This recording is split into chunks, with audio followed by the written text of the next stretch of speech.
चलिए बुक 1 का पहले कंप्लीट रिवीजन करते हैं, ठीक है, जिसे आजकल की भाषा में क्या बोलते हैं बताना ज़रा, वन शॉट।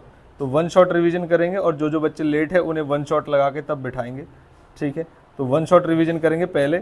अच्छा, दोनों बुक का करेंगे या एक बुक का करेंगे, पहले ये बताओ। दोनों बुक का करेंगे आज, बिल्कुल सुपर फास्ट स्पीड से करेंगे और दोनों बुक एकदम फटाफट तरीके से रिवाइज करेंगे। पहला जो आपका चैप्टर है, चैप्टर का नाम पढ़िए, क्या है, नेचर ऑफ बिजनेस। इसमें से भी कई बार एमसीक्यू आए हैं, जिसमें मैंने आपको टेस्ट में भी और क्या नाम है बीच बीच में ये भी बताता रहूंगा क्वेश्चन कहाँ से घुमाएगा आपको, ठीक है। अब देखिए ये जो टेबल है ना, इसमें से एमसीक्यू में क्या आता है कि बताइए कॉमर्स जो है वो किसका पार्ट है। तो आप बोलोगे कॉमर्स किसका पार्ट है, बिजनेस एक्टिविटी का। और बिजनेस एक्टिविटी के दो पार्ट हैं। क्या मेरी बात समझ रहे हैं कि कॉमर्स किसके अंदर आता है, कॉमर्स किसके अंदर आता है, बिजनेस एक्टिविटी। और बिजनेस एक्टिविटी के कितने पार्ट, दो। पहला कौन सा, इंडस्ट्री, दूसरा कौन सा, कॉमर्स। इंडस्ट्री के कितने पार्ट, तीन। पहली प्राइमरी, दूसरी सेकेंडरी, तीसरी टर्शरी। कॉमर्स के भी दो पार्ट, एक तो ट्रेड और एक ऑक्सिलरीज टू ट्रेड। ऑक्सिलरीज का मतलब होता है सर्विसेज, जो हमने सारी पढ़ी थी प्रॉब्लम और उसके सॉल्यूशन के नाम से। ट्रेड के अंदर आते हैं तो ट्रेड कितने प्रकार के होते हैं, दो, इंटरनल ट्रेड और एक्सटर्नल ट्रेड। पूरा एक चैप्टर है इंटरनल ट्रेड का, बताओ चैप्टर नंबर कौन सा, 9। चैप्टर नंबर कौन सा, 9। और एक एक्सटर्नल ट्रेड का है पूरा चैप्टर, उसका नाम क्या है, इंटरनेशनल बिजनेस। कौन सा, चैप्टर नंबर 10। तो ये एक बार ध्यान रखिएगा कौन सा किसके अंदर आता है, ठीक है। उसके बाद ये कॉमर्स की कुछ डेफिनेशन है, ये इंपोर्ट एक्सपोर्ट। गुब्बारा खा के आए हो, कल क्यों नहीं आए थे, स्कूल में होली रात के 8 बजे खेला है।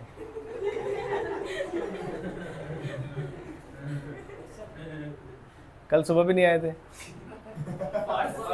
परसों भी नहीं आए थे। आ जाओ इधर, एक बार स्टार्ट करने से पहले थोड़ा है ना, हम भी होली खेल लें। आ जाओ आ जाओ आ जाओ। हाँ, तुम होली खेलते खेलते आए हो या रास्ते में पढ़ने के लिए आ रहे थे तो होली खेल ली गई? कब, ये तो बता। आज आज आज सर मार दे सर, गुब्बारा पता नहीं था। उसमें कलर भी था गुब्बारे में। सर। मुझे तो लग रहा है सुबह से होली खेल रहे हो तुम। नो सर, सुबह से क्या कर रहे हो, घर में था सर। क्या कर रहे हो? सर सो के उठा था। आपके जैसे पेपर हैं, इस बारे में आपके कुछ विचार हैं, क्या विचार हैं? पास होना है, कैसे होगा? पढ़ तो तुम रहे नहीं हो, कह रहे हो मैं सुबह से सो रहा हूँ। आएगा अभी आएगा। हाँ, रात में, सर पढ़ लो सर। रात में पढ़ोगे? सर अभी कल क्यों नहीं आए थे? सर कल सो के अरे शाम में भी सो के उठे थे क्या? शाम में तो सर स्कूल गया था ना सर, उसमें सर रंग। और सुबह? सुबह सर लेट उठा। पेपर वाले दिन भी लेट उठे थे सो के। और परसों शाम में? परसों शाम में आए थे सर। कहाँ आए थे? नहीं, उससे पहले आए थे। परसों शाम में आए थे। ये दिख रहा है?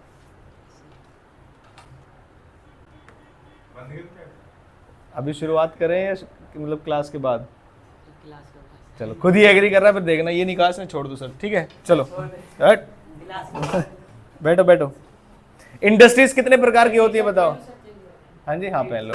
इंडस्ट्रीज कितने प्रकार की होती है बताइए जरा? 3। पहली इंडस्ट्री कौन सी? प्राइमरी। दूसरी कौन सी? सेकेंडरी। तीसरी कौन सी? टर्शरी। प्राइमरी के कितने पार्ट्स? 2। पहला, दूसरा जेनेटिक। फिर आए किसमें? सेकेंडरी। सेकेंडरी कितने पार्ट? 2। पहला है मैन्युफैक्चरिंग और दूसरा है कंस्ट्रक्शन।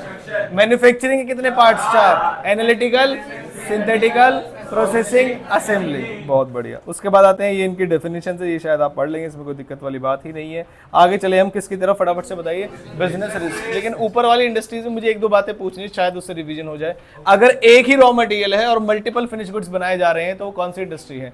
एनालिटिकल। कौन सी है वो? एनालिटिकल। लेकिन अगर मल्टीपल रॉ मटेरियल्स हैं और सिंगल प्रोडक्ट बनाया जा रहा है तो सिंथेटिकल।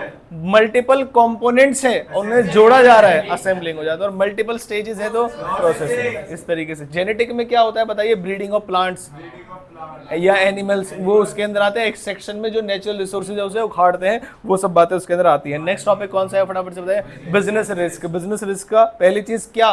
तीनों जो इकोनॉमिक एक्टिविटी है, 3 इकोनॉमिक एक्टिविटी के नाम बताओ। एम्प्लॉयमेंट, प्रोफेशन और बिजनेस। इनमें से हाईएस्ट रिस्क किसमें होता है? बिजनेस में। तो रिस्क के बारे में थोड़ी सी चर्चा हुई नीतीश यहाँ पर। It refers to the possibility of, कह रहे मतलब क्या है इसका? इनएडिक्वेट प्रॉफिट्स, इनएडिक्वेट का मतलब पर्याप्त प्रॉफिट्स होंगे या नहीं होंगे पता नहीं है, इवन क्या लॉसेस ड्यू टू किसकी वजह से, दो ही चीजें, अनसर्टेनिटीज और अनएक्सपेक्टेड। अनसर्टेनिटी किस चीज को लेके, आगे ऑर्डर होंगे या नहीं होंगे, आगे प्रोडक्शन होगी या नहीं होगी, क्या चीज कुछ पता नहीं है। इसके बारे में कुछ पॉइंट्स है नेचर के। पहला पॉइंट क्या है, business risk arises due to uncertainty. जैसे पेट्रोल के बिजनेस में आगे जाके लॉस होगा, क्या ऐसा कह सकते हैं हम? Answer is no. पेट्रोल में सर्टेनिटी है कि उसके दाम आगे चल के क्या होंगे, बढ़ेंगे, सीधी सी बात है। जो व्यक्ति सुनार है उसको क्या बहुत ज़्यादा नुकसान होने वाला है क्या? नहीं। आगे जाके क्या होगा बताओ, प्रॉफिट्स प्राइजेस जो है उनके बढ़ेंगे। नेक्स्ट आते हैं दूसरे पॉइंट पे। पॉइंट क्या लिखा हुआ है, रिस्क इज एन कैसा, इनहेरेंट या इंटीग्रल पार्ट ऑफ। कह रहे जहां जहां बिजनेस जाएगा वहां वहां रिस्क होगा। अब मैं बताता हूँ सुनार के बिजनेस में रिस्क कैसे है। अभी थोड़े दिन पहले जो प्राइसेस हैं गोल्ड के बहुत ज्यादा बढ़ गए थे, तो हो सकता है सुनार ने बहुत सारा खरीद भी लिया हो कि यार और बढ़ेंगे, लेकिन और नहीं बढ़े, ऊपर से एकदम क्या हो गए, डाउन। तो क्या उनके बिजनेस में भी रिस्क है? आंसर इज यस, रिस्क है। उसके बाद degree of risk depends upon nature and size of business. अगर बिजनेस जो है बड़ा है, लार्ज साइज है, तो उसमें रिस्क भी क्या होगा, बड़ा होगा। जैसे कोरोना हुआ, ध्यान से समझना, एक छोटी दुकान थी जिन्होंने 10 लाख रुपए लगाए हुए थे या 5 लाख रुपए लगाए हुए थे, वो दुकान बंद हो जाए, किसी का मॉल बंद हो जाए, किसमें ज्यादा रिस्क है? मॉल बंद होने में। रीजन क्या है उसका बताओ, कि उसमें लार्ज इन्वेस्टमेंट है, सीधी सी बात है। तो बिजनेस का रिस्क डिपेंड करता है बिजनेस कैसा है। अब गोल्ड के बिजनेस में मैं बात करूं या मैं प्रॉपर्टी के बिजनेस में बात करूं, कहां ज्यादा रिस्क है? प्रॉपर्टी के बिजनेस में बहुत ज्यादा रिस्क है। क्या मेरी बात समझ में आती है? ऊपर से काला धन जब से बंद किया है। तो अब पॉइंट नंबर 4 पे आ जाइए, क्या लिखा हुआ है, profit is the reward for risk taking. कह रहे प्रॉफिट मिलता ही उसी को है जो रिस्क लेता है। इवन एलोन मस्क भी 2 बार बैंकरप्ट हो गया था, लोन ले लेके बिजनेस बढ़ाया, और आज की डेट में उतनी ही संपत्ति है या शायद उसको भी नहीं पता कि कितनी संपत्ति है उसके पास, ठीक है। उसके बाद आते हैं बिजनेस रिस्क के क्या चीज, कॉजेस। पहला कॉज कौन सा है, नेचुरल, मतलब जो प्राकृतिक है, जैसे कि भूस्खलन। भूस्खलन क्या होता है बताइए? अर्थक्वेक सुना है आपने, लाइटनिंग सुनी है आपने, ये सब नेचुरल कॉजेज में आते हैं। उसके बाद जैसे फ्लड हो गया, सुनामी हो गया। नेक्स्ट कौन सा है, चोरी कर ली, केयरलेसनेस दिखाई जिसकी वजह से बिजनेस में नुकसान हो गया, डिसऑनेस्टी, झूठ बोल दिया उसकी वजह से नुकसान हो गया, ऐसे बोलते हैं ह्यूमन कॉजेज। नेक्स्ट कौन सा कॉज, इकोनॉमिक कॉज। इकोनॉमिक का मतलब होता है जो मार्केट में डिमांड और प्राइसेस ऊपर नीचे होते हैं, जो बिजनेस में चलता रहता है। नेक्स्ट कौन सा है, फिजिकल कॉस्ट, चलते चलते बिजनेस में प्लांट एंड मशीनरी का ब्लास्ट हो जाना, बंद हो जाना, खराब हो जाना, ये सब इसके अंदर आते हैं। और नेक्स्ट कौन से है, अदर कॉजेज में कुछ एग्जांपल देख लीजिए, जैसे कि पॉलिटिकल डिस्टर्बेंस। जैसे अभी ईरान में पॉलिटिकल डिस्टर्बेंस चल रही है, उसकी वजह से क्या वहां के बिजनेस भी इंपैक्ट हो रहे होंगे? Answer is yes. नेक्स्ट कौन सा है, फ्लक्चुएशन इन, क्या कहीं किसी कंट्री में वॉर हो रही है, जैसे ईरान ने धमकी दी है, जो उसका बाईपास है जहां से सारे पेट्रोलियम जाते हैं पूरे देश, हर कंट्री के, अगर उसने वो बंद कर दिया तो पूरे वर्ल्ड में जो पेट्रोल के प्राइसेस हैं वो बढ़ जाएंगे। तो क्या ये भी इंडिया में बैठे बैठे बिजनेस वालों का रिस्क हो जाएगा? हाँ, सभी का रिस्क है ये। उसके बाद फैक्टर्स ऑफ एक्टिंग को आप छोड़ सकते हैं। नेक्स्ट आते हैं अपने आसान टॉपिक पर, बताइए किस पे, बिजनेस। बिजनेस के फीचर्स कितने होते हैं बता सकते हैं हम? 7। इसमें से देख के बताएंगे, अपने आप बता देंगे? चलो पहला पॉइंट बताइए, इकोनॉमिक एक्टिविटी। दूसरा, production and procurement of goods and services. दूसरा, तीसरा, sale and exchange of goods and services, dealing on regular basis. 5, profit earning, element of risk और अनसर्टेनिटी ऑफ रिटर्न। पहले अनसर्टेनिटी ऑफ रिटर्न और उसके बाद element of risk. 7 point से बहुत बढ़िया, यानी कि बीच में कभी कभी थोड़ी थोड़ी मेहनत करते रहते हैं, तो वो एग्जाम में जब हम रिवीजन करते हैं तब काम आता है, ठीक। नेक्स्ट आते हैं मल्टीपल ऑब्जेक्टिव्स में। पहला कौन सा है, इसका मतलब क्या है ये बता दीजिए। मार्केट स्टैंडिंग का, मार्केट स्टैंडिंग का मतलब है position of your enterprise in comparison to your competitor, उसे बोलते हैं मार्केट स्टैंडिंग। अब मैं बोलूं कि कोचिंग है और सामने मोची वाला है, ध्यान से समझना, क्या कोई कंपैरिजन है? क्या आंसर है? मैं अगर कंपैरिजन करूंगा तो अगर कोचिंग है तो कोचिंग से करूंगा, जिम है तो जिम से करूंगा, कि किसकी ज्यादा मार्केट में स्टैंडिंग है। उसके बाद नेक्स्ट पॉइंट कौन सा है, इनोवेशन। कह रहे बिजनेस का एक ऑब्जेक्टिव ये भी होना चाहिए कि क्या होना चाहिए वो, उसमें इनोवेशन, पुरानी चीजें ना चले, नई नई चीजें लेकर आए। अब मान लीजिए जैसे मार्केट स्टैंडिंग में आपको एग्जाम्पल देता हूं कि एक नई कंपनी खुली है, मान लीजिए चश्मे की, किस चीज की, चश्मे, स्पेक्स की नई कंपनी खुली है, उसका नाम कुछ अजीब सा है, वो 10 लाख के प्रॉफिट में है, और एक लेंस कार्ट है जो इस साल 10 लाख के लॉस में है। आप किसको चूज करेंगे? लेंस कार्ट को, क्योंकि प्रॉफिट जो है वो छोटी टर्म है, कभी कम होगा कभी ज्यादा होगा। मैंने कहा पता नहीं यार लेंस कार्ट लॉस में कैसे होगी, तो लेंस कार्ट एक्सपेंड कर रही थी, हर सिटी में अपने बिजनेस इन्वेस्टमेंट लगा रही थी, जिसकी वजह से खर्चा ज्यादा हो गया, उतनी रेवेन्यू हुई नहीं इनिशियल टाइम में, इसलिए for the time being loss हो रहा है। लेकिन क्या हमेशा ही लॉस होगा? Answer is no. अब मान लीजिए किसी साल में रिलायंस कंपनी को लॉस हो गया या एप्पल को लॉस हो गया और सामने वाला गुप्ता बर्गर कह रहा है आपसे कि ना भाई मुझे तो प्रॉफिट हुआ है, तो क्या उस साल में आप गुप्ता बर्गर के मालिक बनना चाहेंगे या तब भी आप उन्हीं को चुनेंगे? उन्हीं को चुनेंगे। इसे बोलते हैं मार्केट स्टैंडिंग। इनोवेशन समझ में आया? जो नई नई चीजें आगे करते रहेंगे वो मार्केट में टिके रहेंगे, अदरवाइज नोकिया वाला हाल हो जाएगा। अमर, क्या मेरी बात समझ में आई आपको? ठीक। नेक्स्ट कौन सा है? आपको बिजनेस में किस चीज पे ध्यान देना है? प्रोडक्टिविटी। इसका बेस्ट एग्जांपल है ट्विटर जब खरीदा था, जो अब एक्स के नाम से हो गया है, वो ट्विटर खरीदा था एलन मस्क ने, और मान लीजिए 300 एम्प्लॉयज थे उसमें। कितने एम्प्लॉयज थे? तो उसने 200 निकाल दिए और 100 लोगों से भी वही बढ़िया काम कर रहा है जैसे पहले चल रहा था। इस कंसेप्ट को बोलते हैं प्रोडक्टिविटी। मान लीजिए उसके 30,000 एम्प्लॉयज थे। कितने हजार? 30,000। 30,000 एम्प्लॉयज मिलकर ट्विटर को चला रहे थे। जब से उसने ज्वाइन किया, ऐसा सिस्टम बनाया, पहले तो 2/3 लोगों को निकाल दिया। 2/3 का मतलब समझ में आया? 30,000 इंटू 2/3 यानी कितने को निकाल दिया? 20,000। 20,000 लोगों को निकाल दिया। अब सिर्फ कितने लोग काम कर रहे हैं? 10,000, और बढ़िया काम कर रहे हैं। क्या मेरी बात समझ? इस कंसेप्ट को क्या बोलते हैं? प्रोडक्टिविटी। आपका आउटपुट ज्यादा हो और इनपुट क्या हो? कम। क्या मेरी बात समझ में आई? नेक्स्ट कौन सा है फटाफट से बताइए? Earning profit. कह रहे अर्निंग प्रॉफिट एकदम मेन ऑब्जेक्टिव है, क्योंकि आगे जाके हम पढ़ेंगे role of profit in business की। सर्वाइवल के लिए भी चाहिए होता है, एक्सपेंशन के लिए भी चाहिए होता है। नेक्स्ट कौन सी रिस्पॉन्सिबिलिटी है? जब आपका बिजनेस आगे बढ़ेगा तो आपकी ये रिस्पॉन्सिबिलिटी भी है कि आपकी सोसाइटी में जो प्रॉब्लम्स है आप उनको सॉल्व करेंगे। जैसे सोसाइटी में पॉल्यूशन है तो आप काम करेंगे कि पॉल्यूशन कम हो। आपकी सोसाइटी में अनएम्प्लॉयमेंट है तो जब बिजनेस आगे बढ़ेगा तो एम्प्लॉयमेंट अपॉर्चुनिटीज भी आगे आएंगे। इसमें सोशल रिस्पॉन्सिबिलिटी बोलते हैं। नेक्स्ट कौन सा है? अदर। अदर में 3 आते हैं: development of physical and financial resources, development of employ workers performance, development of managers performance. Next आते हैं, कह रहे प्रॉफिट के लिए क्यों चीखते रहते हो तुम? क्या रोल है प्रॉफिट का बिजनेस में? तो पहला पढ़िए, profit as a source of. भैया जैसे हम मान लीजिए जॉब पे जाते हैं तो वहां से सैलरी या वेजेस मिलती है। जब मैं प्रोफेशन में जाता हूं तो वहां से फीस मिलती है। तो बिजनेसमैन का भी घर कहां से चलता है? प्रॉफिट से। तो पहली चीज तो ये सोर्स ऑफ इनकम है। दूसरी चीज क्या है? कंटिन्यूटी। आप एक बिजनेस को लगातार समय तक तभी कर पाओगे जब वो आपको प्रॉफिट देगा। अगर वो लगातार 4-5 साल तक लॉस दे दे तो क्या बिजनेस चला पाओगे? नहीं। नेक्स्ट कौन सा है? कह रहे प्रॉफिट का एक्सपेंशन से क्या लेना देना है? मैंने कहा मान लीजिए मैंने 10 लाख का लोन लेके एक बिजनेस बनाया, फिर 20 लाख का लोन लेके एक और ब्रांच खोल दी, फिर 50 लाख का लोन लेके एक और ब्रांच खोल दी। क्या ये सही एक्सपेंशन है? Answer is no. एक्सपेंशन वो बढ़िया होता है जिसमें आपने एक बिजनेस सेटअप किया, उससे आपने प्रॉफिट कमाया और उससे आप ब्रांचेस खोल रहे हैं। क्या मेरी बात समझ? उसे सही ग्रोथ कहते हैं। 4th पॉइंट कौन सा है? Risk is the reward for किस चीज के लिए? रिस्क रिवॉर्ड है, प्रॉफिट रिवॉर्ड है। Profit is the reward for risk bear, क्योंकि हाईएस्ट रिस्क बिजनेस में होता है और जब कल को प्रॉफिट होगा ये आपका रिवॉर्ड होगा। उसके बाद 5th पॉइंट क्या है? Profit and economic development. क्या मतलब है इसका बताइए जरा? जब आपका बिजनेस प्रॉफिट कमाएगा, ऐसे और सारे बिजनेस होंगे कंट्री में, जब सभी बिजनेस प्रॉफिटेबल होंगे तभी इकोनॉमी का क्या होगा? डेवलपमेंट। अगर मान लीजिए सारे बिजनेस स्टार्ट किए और सभी में लॉस हो रहा है तो क्या डेवलपमेंट होगा या नहीं होगा? नहीं होगा। 6th पॉइंट क्या है? Acts as a measure of efficiency. Acts as a measure of efficiency का मतलब ये है कि लोग बिजनेस को आज की डेट में जैसे बच्चों को मार्क्स के नजरिए से देखते हैं। अगर टॉप 3, टॉप 4, टॉप 5, टॉप 10 में आ रहा है तो उसके पढ़ने के तौर तरीके सही है। अगर वो रात को पढ़ रहा है तो उसे रात को पढ़ने दो, अगर वो सुबह पढ़ रहा है तो उसे सुबह पढ़ने दो, उससे कोई छेड़ो मत। लेकिन अगर आपके मार्क्स नहीं आ रहे हैं, ऊपर से फिर तुम घर बैठ रहे हो, रात को घर बैठ गया था, सुबह सो गया था, इसका मतलब क्या है? कि आप नालायक बच्चे हो या अच्छे बच्चे हो? नालायक बच्चे हो। क्या मेरी बात समझ? ऐसी किसी बिजनेस को अगर आपको देखना है तो इसमें लिखा है business profit acts as a measure of किस चीज का? एफिशिएंसी, कि एफिशिएंट है या नहीं है वो बिजनेस के। अब आते हैं किसमें? बिजनेस, प्रोफेशन और एम्प्लॉयमेंट। क्या मैंने आपको डिफरेंस लिखने का सही तरीका बता रखा है? हाँ। एक एक लाइन का लिखना है, पूरी स्टेटमेंट बनानी है, पूरी स्टेटमेंट। लाइन अगर याद है तो क्या उससे स्टेटमेंट बन सकती है? Answer is yes. तो पढ़िए, पहला क्या लिखा हुआ है? Mode of establishment. किसी भी बिजनेस को शुरू करना है तो वो उसके बिजनेसमैन और ओनर का सिर्फ और सिर्फ डिसीजन होगा कब स्टार्ट करना है। नेक्स्ट कौन सा है?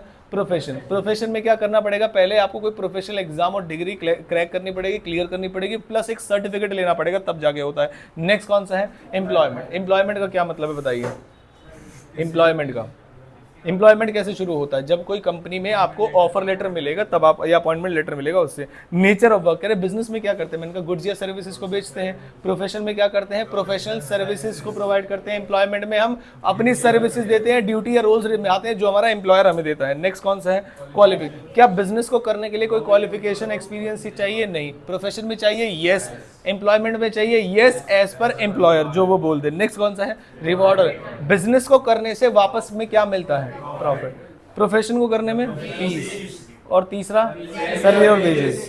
कैपिटल इन्वेस्टमेंट रिक्वायरमेंट सबसे ज्यादा किसमें? बिजनेस में। क्या प्रोफेशन में कैपिटल नहीं लगती? लगती है, लेकिन थोड़ी कम। एम्प्लॉयमेंट में नहीं लगती, वहां जीरो आपकी कैपिटल चाहिए। नेक्स्ट कौन सा है? अपनी जगह किसी और को दे देना। क्या बिजनेस में पॉसिबल है? हाँ। प्रोफेशन में पॉसिबल है? नहीं। एम्प्लॉयमेंट में पॉसिबल है? नहीं। बहुत बढ़िया। सबसे ज्यादा रिस्क कौन? अच्छा, खाली ये नहीं लिखना, ये भी ध्यान रखना, रिस्क इज एन इनहेरेंट और integral part of agri business due to uncertainty of return, इसलिए जो है हाईली रिस्की होता है। अब हमने क्या कर रखा है, सर ने बताया रिस्क हाई इसमें, मॉडरेट इसमें, नो रिस्क उसमें, लिख के फिर कहते हैं टीचर ने नंबर काट लिया। बेटा आपको भरना पड़ेगा उसको पहले, ठीक है। नेक्स्ट आते हैं कोड ऑफ कंडक्ट। क्या बिजनेस के कोई रूल रेगुलेशन होते हैं? नहीं। प्रोफेशन में स्ट्रिक्ट कोड ऑफ कंडक्ट और एम्प्लॉयमेंट में एज पर एम्प्लॉयर जो वो बनाता है। क्या मेरी बात समझ में आई? नेक्स्ट कौन सा चैप्टर है? Forms of business. मैं कह रहा हूँ नेक्स्ट कौन सा चैप्टर कह रहा है? दूसरा। इससे नेक्स्ट कौन सा होगा बताओ फिर? अब बस तुम उस चैप्टर का नाम बता दो। तुम्हारा पेपर है ना परसों या 6 तारीख को, आप बस आपके चैप्टर नंबर 3 का, बहुत सारे बच्चे डाउट में इसलिए देख भी रहे हैं ना, क्या नाम है पता तो है उसके अंदर क्या है, लेकिन नाम भूल गए। बताओ बेटा। हाँ, डिपार्टमेंटल अंडरटेकिंग है ना, आप बताओ।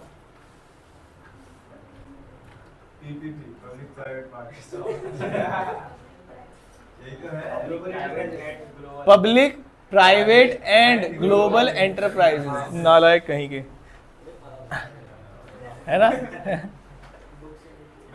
भाई चैप्टर नंबर 4 बताना तुम हाँ।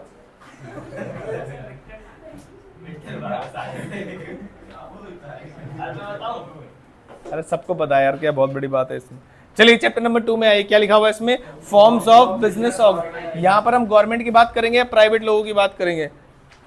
प्राइवेट। गवर्नमेंट की बात कौन से चैप्टर में करते हैं? चैप्टर नंबर 3 में। तो आते हैं, पहला कौन सा है? दूसरा, तीसरा ज्वाइंट, उसके बाद कॉर्पोरेट साइड, उसके बाद ज्वाइंट स्टॉक कंपनी। पहले आते हैं किसमें? सोल प्रोप्राइटर का पहला फीचर पढ़िए क्या है? क्या कोई लीगल फॉर्मेलिटी है? क्या कोई रूल गवर्न करता है? नहीं, एक्सेप्ट कुछ सर्कमस्टांसेस में। अगर आपको बिजनेस करना है, जैसे कि लिकर का बिजनेस कर रहा है, मेडिसिन का करना है, तो आपको लाइसेंस चाहिएगा। सेकंड पॉइंट क्या है? What is the meaning of unlimited? जब असेट्स ज्यादा हो जाएंगे या जब लायबिलिटीज ज्यादा हो जाएंगी? जब बिजनेस की लायबिलिटीज ज्यादा हो जाएंगी और बिजनेस की एसेट्स कम पड़ जाएगी, तब उस ओनर की पर्सनल एसेट्स को इन्वॉल्व करेंगे। ये कहानी है इसकी। उसके बाद तीसरा पॉइंट क्या है? Sole risk bearer and profit recipient. क्या मतलब है इसका?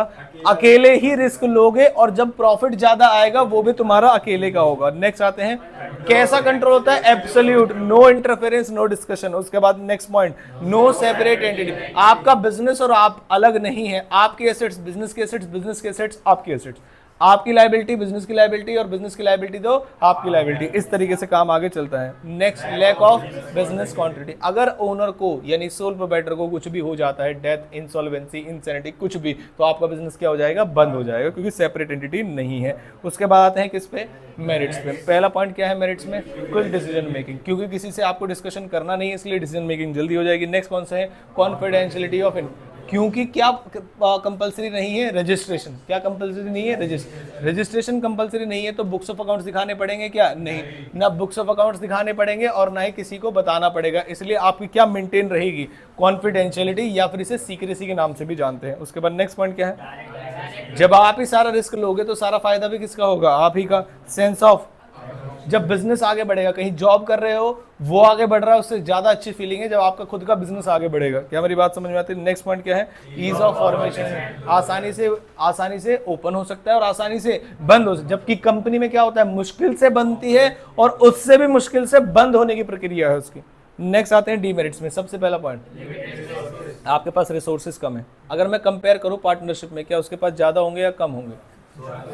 सोल प्रोप्राइटर से ज्यादा, कंपनी के पास उससे भी ज्यादा। नाला।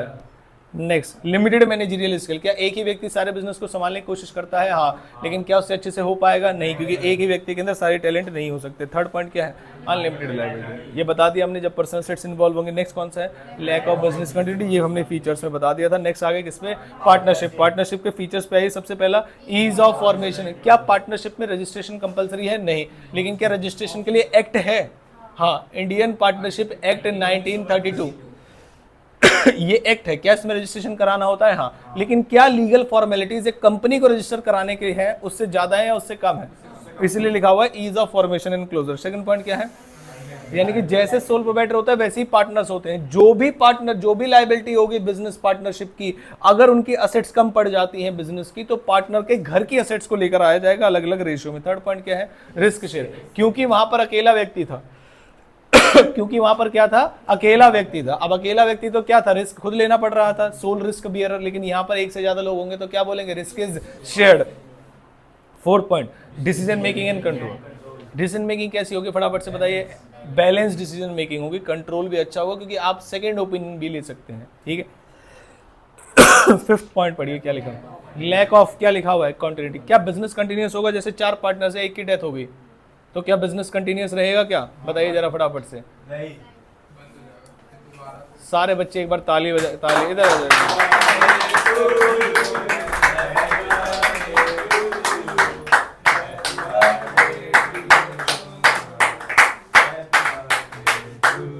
इनके पेपर, हाथ दिखाओ बेटा एक बार, है ना? हल्दी की रस्म हो चुकी है इनकी, शादी होने वाली है बहुत जल्दी, है ना? इनके पेपर हैं 1-2 दिन में बेटा, 1-2 दिन में तुम्हारे पेपर है और तुम आ नहीं रहे 2-3 दिन से। सबूत हमारे हाथ में है कि तुम्हारे ऊपर रंग डाला गया था या तुम दुनिया को लगा रहे हो। क्या आप समझ रहे हो मेरी बात को? ठीक है, बताइए आपको क्या कहना है पिटने से पहले? नहीं, कहना क्या है आपका? क्लास में आपने घर पे झूठ बोला कि हमारी क्लास नहीं है, आपकी मम्मी ने ऐसा हमें बताया कि छुट्टी है हमारी। सर आज का पता ही नहीं। नहीं, कल भी क्लास हुई थी, परसों भी क्लास हुई। ये बच्चे कैसे? इनके घर हम कबूतर थोड़ी भेजते हैं। टाइमिंग भी डाला हुआ है मैंने, तो कल भी डाला था, आज भी डाला है, परसों भी डाला। सर आज कल का नहीं देखा। हाँ, क्यों नहीं दे? वही तो मैं कह रहा हूँ। सर फोन थे नहीं मेरे पास, कहीं गया हूँ। नहीं, आप मम्मी कह रही है कि आपने उनको बोला कि छुट्टी है, नहीं तो आपका पेपर है, आपने फ़ोन करके पूछा सर हमारी क्लास है या नहीं है? पेपर कब है? 6 तारीख को। सब आता है तुम्हें? हम इनसे 3 सवाल पूछेंगे, ध्यान से सुनना। अगर ये तीनों सवाल का जवाब सही दे देंगे तो हम पीटेंगे नहीं इनको, वरना आज धुलाई होगी इसकी। अरे भाई होगी, क्यों नहीं होगी? पूछ तो लिया अभी, वही सवाल इससे पूछता हूँ। देखो बेटा, चैप्टर नंबर 3 का नाम बताओ।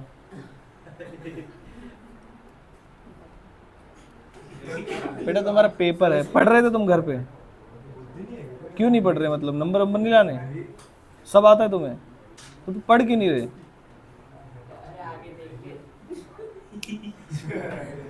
बताओ क्या सोच रहे थे? मतलब तुम ऐसे घर में बैठे रहोगे, पेपर ऐसे पास हो जाता है? अरे कुछ तो सोच होगी ना तुम्हारी, जब तुम सोते हो, जब तुम उठते हो, तो मतलब कैसे पेपर में कैसे होगा?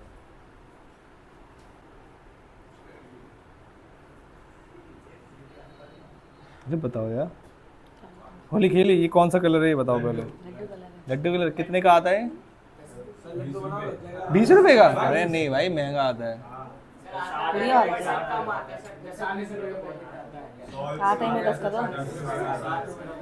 तुम होली खेलने में इतनी बिजी हो, तुम्हें पेपर की नहीं पड़ी है?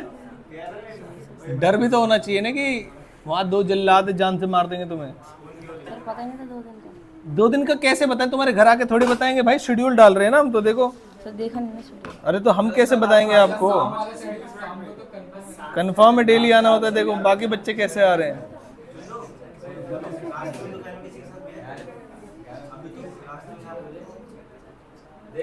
देखो ये शेड्यूल आ रहा है डेली। देखो ये फ्राइडे को आया, ये सैटरडे को आया, ये संडे को आया, ये कल आया, आता रहा शेड्यूल। क्या करें भाई इसके साथ बताओ? अभी ना इसकी बुद्धि में फिर जाएगा नहीं जो पढ़ाऊंगा, तो एक बार पहले पढ़ा लेता हूँ मैं, है ना बेटा? उसके बाद 2 बच्चे हैं जिनके साथ हम होली खेलेंगे, लठमार होली। ये रहा हमारे पास लठ, और ठीक है कि हाँ 3 बच्चे हैं। और मैं बेटा आप सभी को ये, मतलब जो बच्चे पीछे बैठे हैं, आगे बच्चों की छुट्टी करके सभी को आपको अपॉर्चुनिटी दूंगा कि आप लोग अपना हाथ साफ करेंगे आज, ठीक है?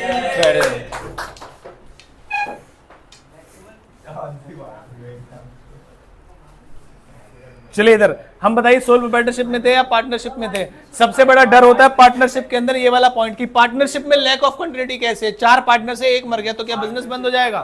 बताइए, क्या 4 पार्टनर्स हैं, 1 की डेथ हो गई तो क्या बिजनेस बंद हो जाता है? क्या नहीं, बिजनेस नहीं बंद होता। ये lack of continuity of partnership है। अब 3 लोग चाहेंगे तो बिजनेस को आगे बढ़ाएंगे, अदरवाइज बिजनेस को आगे नहीं बढ़ाएंगे, लेकिन वो नई पार्टनरशिप होगी, पुरानी नहीं होगी। नेक्स्ट आता है नंबर ऑफ मेंबर्स। मिनिमम कितने होते हैं? 2। मैक्सिमम कितने होते हैं? 100 भी होते हैं और 50 भी होते हैं। लेटेस्ट वाला कौन सा चल रहा है? 50। नेक्स्ट आता है कौन सा वाला? Mutual agency. म्यूचुअल एजेंसी का मतलब ये है, ये सबसे एकमात्र ऐसा पॉइंट है जो डिसाइड करता है कि पार्टनरशिप है। अगर तुम एक्टिविटी करोगे तो तुम्हारा पार्टनर भी लायबल होगा, और तुम्हारा पार्टनर एक्टिविटी करेगा तो तुम भी लायबल होगे। इस कंसेप्ट को बोलते हैं म्यूचुअल एजेंसी। नेक्स्ट आते हैं किस चीज पे? मेरिट्स पे। आसानी से बन जाती है, बैलेंस डिसीजन मेकिंग होती है, ज्यादा फंड्स होते हैं किसके कंपैरिजन में?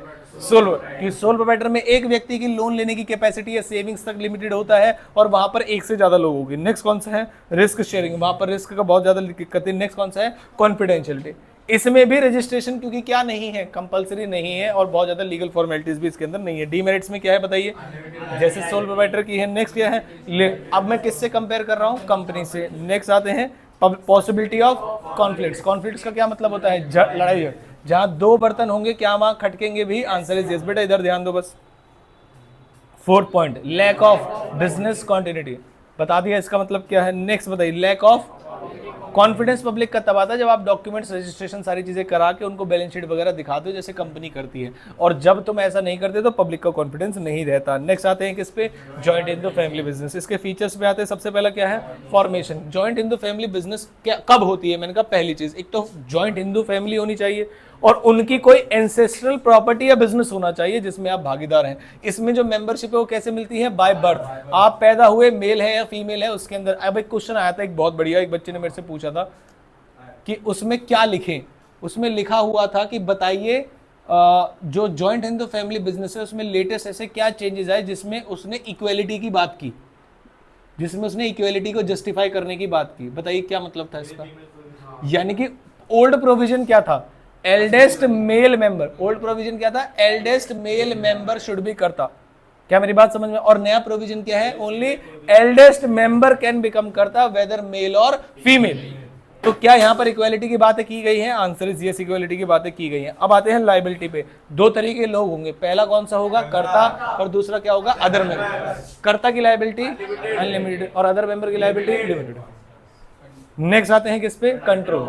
कह रहे the control of business lies with किसके से? अब कर्ता के साथ लाई करता है, क्योंकि वो सारे डिसीजन लेता है। क्या किसी से पूछता भी है वो डिसीजन लेने के लिए? नहीं। कंटिन्यूटी बताइए, क्या बिजनेस कंटिन्यूअस रहता है? क्या बताओ जरा फटाफट से, क्या बिजनेस में कंटिन्यूटी रहती है? यस। अगर मान लीजिए कर्ता मर गया तो बिजनेस कैसे चलेगा? अगला एल्डर मेंबर जो होगा, उनके बाद जो एल्डेस्ट मेंबर होगा वही जो है कर्ता बन जाएगा। मेल या फीमेल? कोई भी उसमें से। नेक्स्ट है माइनर मेंबर। क्या माइनर मेंबर भी बन सकता है? हाँ, क्योंकि बाय बर्थ मेंबरशिप होती है, इसलिए पैदा होते ही व्यक्ति जो है मेंबर बन जाता है। नेक्स्ट कौन से पार्टनर्स? इसके लिए मैंने एक सुंदर सी क्या बनवाई थी, बताओ जरा। टेबल। टाइप्स ऑफ पार्टनर में पहला पार्टनर कौन है? अब आते हैं, बताइए क्या एक्टिव पार्टनर कैपिटल लगाता है? हाँ। एग्रीमेंट लगाता है, पार्टिसिपेट करता है, लायबिलिटी और सब चीजें यस है इसकी।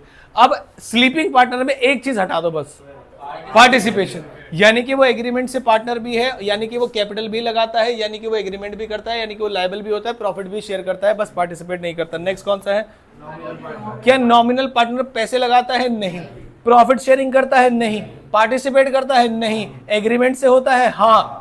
फिर क्या करेगा वो? जो रिटर्न में प्रॉफिट शेयर नहीं करेगा तो वो रेम्युनरेशन लेगा। वो क्या लेगा? रेम्युनरेशन लेगा। नेक्स्ट कौन सा है? सीक्रेट पार्टनर में बस क्या नहीं है? मैंने कहा बहुत सारी चीजें हैं जो किसमें है? एक्टिव पार्टनर में, बस जो उसका रिलेशन है फॉर्म के साथ वो नोन नहीं है आउटसाइडर्स को। नेक्स्ट कौन सा है? ये इकलौता ऐसा पार्टनर है जो बाय पार्टनर एग्रीमेंट नहीं है, बाकी सारे पार्टनर्स बाय एग्रीमेंट होते हैं, सबको पता होता है कि ये पार्टनर है। क्या मेरी बात समझ में आती है? फिर क्या वो कैपिटल लगाते हैं? मैंने कहा कुछ भी नहीं करते, बस लायबल होते हैं सारे एक्ट्स के लिए या उन एक्ट्स के लिए जिसमें वो इन्वॉल्व थे। बस बात खत्म हो गई एक पार्टनरशिप की। नेक्स्ट कौन सा आ गया? कंपनी। कंपनी में आए पहला पॉइंट क्या है? फीचर्स। फीचर्स में पहला पॉइंट क्या है? Artificial person. कंपनी के असली पर्सन है या आर्टिफिशियल है? लेकिन आर्टिफिशियल के साथ साथ एक बात और लिखी हुई है। कैसे है? क्या कुछ ऐसे काम भी हैं जो एक नॉर्मल पर्सन कर सकता है और कंपनी भी कर सकती है? हाँ। क्या एक पर्सन अपने नाम पे प्रॉपर्टी ले सकता है? क्या किसी कंपनी के नाम पे भी ली जा सकती है? क्या एक पर्सन किसी के साथ कॉन्ट्रैक्ट कर सकता है? हाँ। क्या कंपनी भी कर सकती है? हाँ। क्या एक पर्सन किसी के ऊपर केस कर सकता है? हाँ। क्या कंपनी भी कर सकती है? यस। इसलिए आर्टिफिशियल बोला गया है। क्या कंपनी इन नालायकों की तरह घर में बैठ के होली खेल सकती है? क्या नहीं। इसलिए वर्ड क्या लगाया गया? वो ये 3 दिन से होली खेलने में लगे हो, सोचो। इतनी ज्यादा पसंद है तुम्हें होली, पेपर को ताक पे रख के कॉपी किताब तुमने उठाई नहीं, पेपर का तुमने मजाक बना दिया, और वो भी कौन से पेपर का सोचो। ये तुम्हारी अभी आत्मा तुम्हें धिक्कारेगी कि तुमने इस आदमी के पेपर में ऐसा कैसे किया, जैसे ही क्लास खत्म हो जाएगी। ठीक है, लास्ट किसी को मारा था मैंने तो वो अभी तक आया नहीं है। देखें पहले तुम्हारे बैठने उठने खेलने लायक बचोगे या नहीं। ठीक है। Second point, separate legal entity. Separate legal entity का क्या मतलब होता है? कंपनी अलग और मेंबर्स अलग। क्या ये पार्टनरशिप में होता है? नहीं। क्या ये सोल प्रोप्राइटरशिप में होता है? नहीं। नेक्स्ट आता है परपीचुअल सक्सेशन। इसका मतलब क्या था? कॉन्टिन्यूटी। क्या मतलब है इसका? यानी कि अगर एक मेंबर मर जाए तो क्या कंपनी बंद हो जाएगी? नहीं। लेकिन अगर सारे मेंबर्स बन जाए तो तब भी कंपनी चलेगी, क्योंकि नए मेंबर्स आ जाएंगे। क्या मेरी बात समझ में आती है? नेक्स्ट फोर्थ पॉइंट, ये इसकी खास बात है, इनकी जो लायबिलिटी होती है वो कैसी होती है? लिमिटेड। जितना इन्होंने पैसा वादा किया हुआ है उसका जो अनपेड अमाउंट होगा वही इसकी लायबिलिटी होगी। नेक्स्ट कौन सा है? Separate ownership. मालिक अलग और मैनेजमेंट अलग। ओनरशिप होती है शेयर होल्डर्स या मेंबर्स के हाथ में, और जो आपका मैनेजमेंट होता है वो होता है डायरेक्टर्स के हाथ में, जैसे ओनर्स अपॉइंट करते हैं। नेक्स्ट आते हैं मेरिट्स पे। कैसी लायबिलिटी?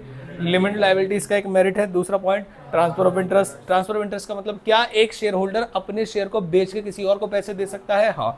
Next परपीचुअल success. ये पॉजिटिव है या नेगेटिव है? क्या पार्टनरशिप में कंटिन्यूटी थी? नहीं, लैग था।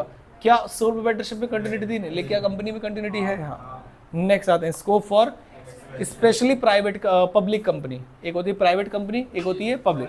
प्राइवेट कंपनी सभी पब्लिक से पैसा नहीं ले सकती, मैक्सिमम 200 लोगों से पैसा ले सकती है। कौन सी कंपनी? प्राइवेट। लेकिन पब्लिक कंपनी किसी से भी पैसा ले सकती है, कितने भी लोगों से पैसा ले सकती है। तो बताइए एक्सपेंशन का स्कोप है या नहीं है? Next fifth point, professional management. कौन सा पॉइंट? प्रोफेशनल में। यहाँ पर जो ओनर होगा वही मैनेजमेंट करेगा ऐसा जरूरी नहीं है। ओनर को पता है मुझसे भी बेहतर मैनेजमेंट करने वाले लोग हैं दुनिया में, तो क्यों ना उनसे करवाया जाए। उसके बाद नेक्स्ट पॉइंट, पब्लिक इंटरेस्ट। क्या पब्लिक इसमें इंटरेस्ट और सपोर्ट दिखाती है? हाँ, क्योंकि कंपनी सारी लीगल फॉर्मेलिटीज को पूरा करती है, बैलेंस शीट अकाउंट्स बनाती है और दिखाती भी है, स्पेशली पब्लिक कंपनी। नेक्स्ट आते हैं किसमें? पहला पॉइंट क्या है? वहां दोनों में इजी फॉर्मेशन था, याद करो, वहां दोनों में क्या था? Easy formation. लेकिन क्या यहाँ इजी फॉर्मेशन है? Answer is no. उसके बाद नेक्स्ट पॉइंट, हेलो, हाँ जी, हाँ जी, गुड मॉर्निंग। हाँ क्लास में हूँ मैं। क्या हुआ? आयो।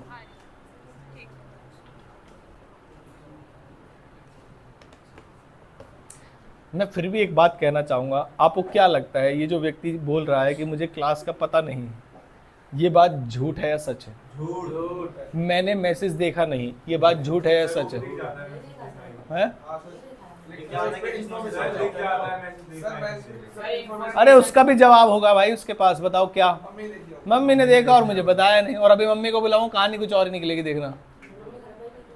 कितने दिन से? परसों से? हाँ कल रात में मैसेज भेजा था मैंने। हैं?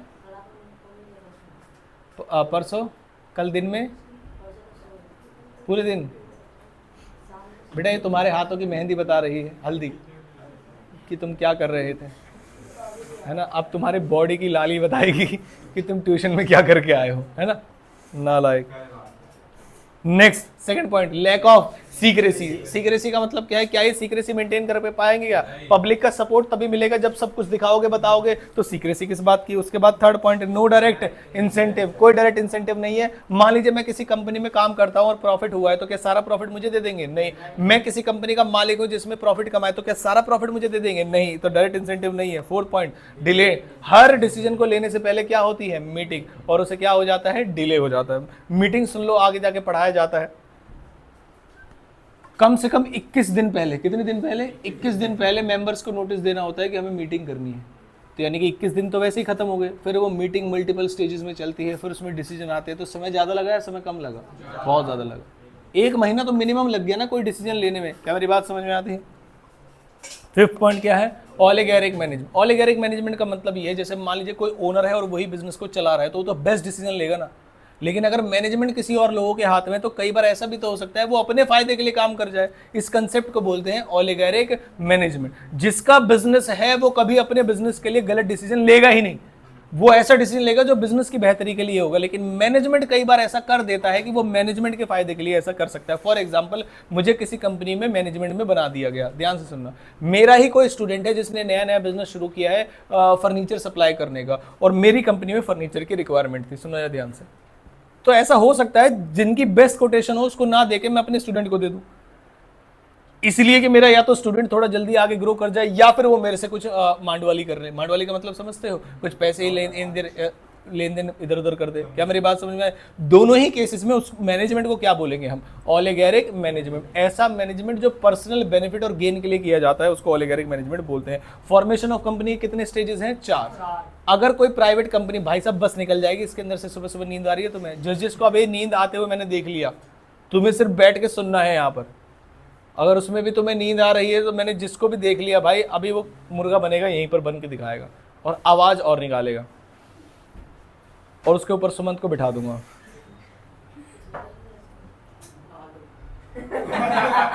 क्या हुआ? आलोक तो मुर्गा बनेगा भाई, उसी को तो नींद आ रही है। ठीक है, 4 और जो भी ऐसे अंदर अंदर कर लेगा ना, जो सर को पता नहीं चल रहा, क्यों भाई कृष, अभी पकड़ लूंगा उसको। पहले स्टेप में आते हैं। पहले स्टेप का मतलब क्या है बताइए? प्रमोशन। प्रमोशन का मतलब होता है, पहले आप कंपनी खोलने का मतलब ये नहीं कहीं शटर डाउन है आप खोल दो, नहीं, पहले एक बिजनेस का आइडिया होना चाहिए। क्या आइडिया है, क्या बनाना चाहते हो, क्या बेचना चाहते हो, उतने पैसे है या नहीं, पॉसिबिलिटी है नहीं, ये सब चीजें देखी जाती है। स्टेप 2, अब ये छुपने लगा मेरे से, देखो दिखाई नहीं दे रहा, इधर कोई बात, आप इधर हो जाओ ना भाई, आप ऐसे क्यों बैठे हो? ऐसे कोई फूलमती डांस कर रही है यहाँ पर, है क्लास में बैठ रही नहीं बात नालायक। सेकंड पॉइंट क्या है? जब आपको पता चल जाए कि बिजनेस इस तरीके का करना है, इतने पैसे लगेंगे, सब कुछ, उसके बाद आप क्या करा लीजिए? इनकॉर्पोरेशन। इनकॉर्पोरेशन का दूसरा नाम रजिस्ट्रेशन।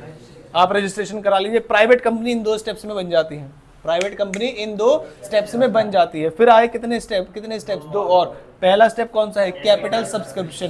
कैपिटल सब्सक्रिप्शन का मतलब ये होता है पब्लिक कंपनी पब्लिक से पैसा लेती है। पब्लिक कंपनी पब्लिक से पैसा लेती है, तो पब्लिक से पैसे लेने की चीज को वो क्या बोलते हैं? Capital subscription. पहले ये करना पड़ेगा आपको, और उसके बाद क्या करना पड़ेगा? Commencement of business. तो ये 2 एक्स्ट्रा स्टेप्स है कौन सी कंपनी में? Public company. क्या मेरी बात समझ में आई? ठीक है, आगे चले हम। कैपिटल सब्सक्रिप्शन ये सब डिटेल वाली चीजें आप रहने देना। आगे चले हम कौन सी सोसाइटी? कोऑपरेटिव सोसाइटी में पहला फीचर क्या है? आप कभी भी आ सकते हो और कोऑपरेटिव सोसाइटी के कंटिन्यूएशन के दौरान कभी भी जा सकते हो। पहली चीज, खड़े हो जाओ बेटा, आ जाओ आ जाओ आ जाओ आ जाओ। अरे यार जल्दी आओ भाई, टाइम मत लगाओ, जल्दी से आ जाओ आ जाओ भाई। तुम जैसे बच्चों का टीचर को देख के पढ़ाने से मन उठ जाए, ऐसे नींद में। अरे भाई मैंने देखा, मैं पागल थोड़ी ना हूँ। जल्दी मुझसे मुर्गा बन के दिखाओ जल्दी भाई, टाइम मत लगाओ नहीं तो डंडा लगेगा यहाँ पे। आ जाओ भाई। सर बैठाओगे सर? हाँ हाँ, सर बॉडी, अरे बहुत बॉडी है तुम में, बैठो यार, जल्दी करो, टाइम मत लगाओ, जल्दी भाई, डंडे बजा दूंगा अभी, कोई बात नहीं, 2 मिनट की बात है। बैठ जाओ बैठ जाओ। अरे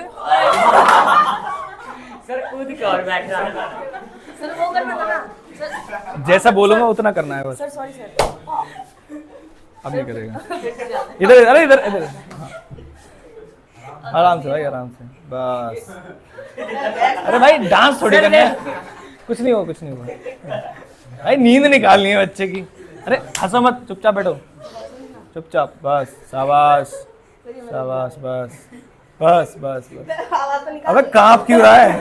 सर आवाज नहीं निकाला इसने। सर वैसे सर आवाज नहीं निकाला इसने। नींद निकल जाएगी बेटा। अगली बार कोई भी होगा भाई, सच में आलोक को बिठाऊंगा। क्यों भाई, मैं कोई दिक्कत बैठने से?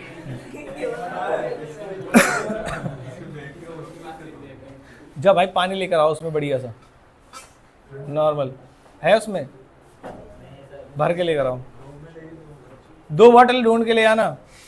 पहला पॉइंट कौन सा है? वॉलेंटरी मेंबरशिप का अच्छा, कोऑपरेटिव सोसाइटी होती क्या है? ऐसी सोसाइटी जो समाज के भले के लिए बनी है या अपने मेंबर्स के लिए? अपने मेंबर्स के भले के लिए बनी है। वो क्या वो प्रॉफिट कमाना चाहती है? नहीं, उनका एक ही उद्देश्य होता है, मिडिलमैन को एलिमिनेट करना। मिडिलमैन को एलिमिनेट करने से जो भी सामान सस्ता होगा उसका जो फायदा होता है वो सभी मेंबर्स तक पहुंच जाता है।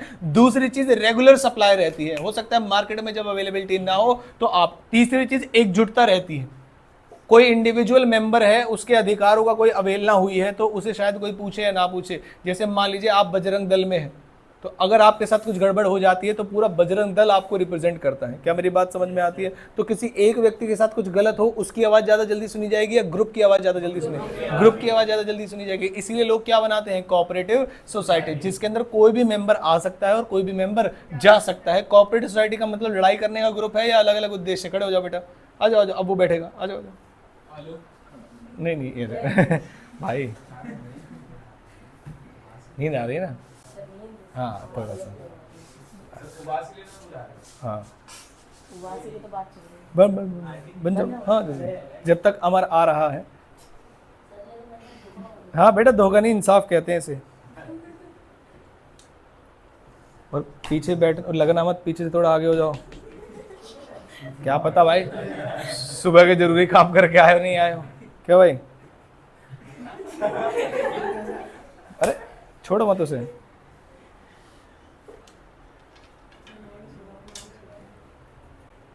तुम्हें क्या इसकी आवाज़ सुनाई दे रही है? नहीं, चलो सेकंड पॉइंट आता है, कौन सा स्टेटस? क्या? अरे अभी तो तुम्हें 1 मिनट भी नहीं हुआ। सर दर्द करता है सर। क्या दर्द कर रहे हो?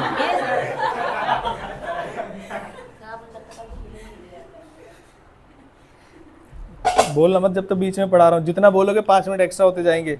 लीगल स्टेटस का मतलब यहाँ पर ये है, जैसे कंपनी के पास एक सेपरेट लीगल एंटिटी होती है, वैसे इनके पास भी लीगल स्टेटस होता है, क्योंकि रजिस्ट्रेशन क्या होता है? कंपलसरी। कल को कोई धोखाधड़ी करके ना भाग जाए। थर्ड पॉइंट क्या है? लिमिटेड। क्या कंपनी में भी लिमिटेड लायबिलिटी होती है? हाँ। अरे तुम्हारा भाई शरीर में कुछ है, फ्लेक्सिबिलिटी तो रहनी चाहिए कम से कम।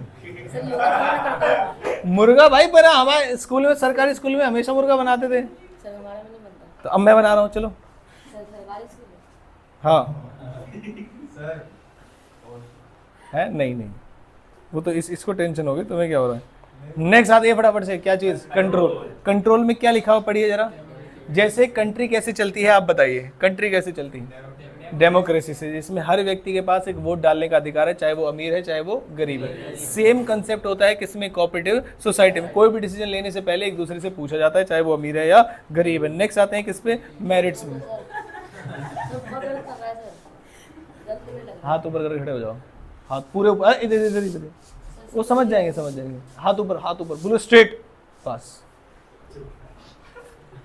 बेटा। हाथ नीचे होते फिर से मुर्गा। यार कैसी जनरेशन हो रही है आजकल की, नींद में ही चल रहे हो।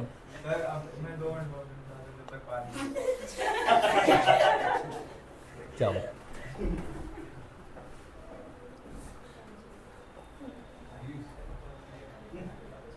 भाई, तुम पानी वानी मत पियो, फिर भागोगे वॉशरूम, है ना? रख दो पीछे।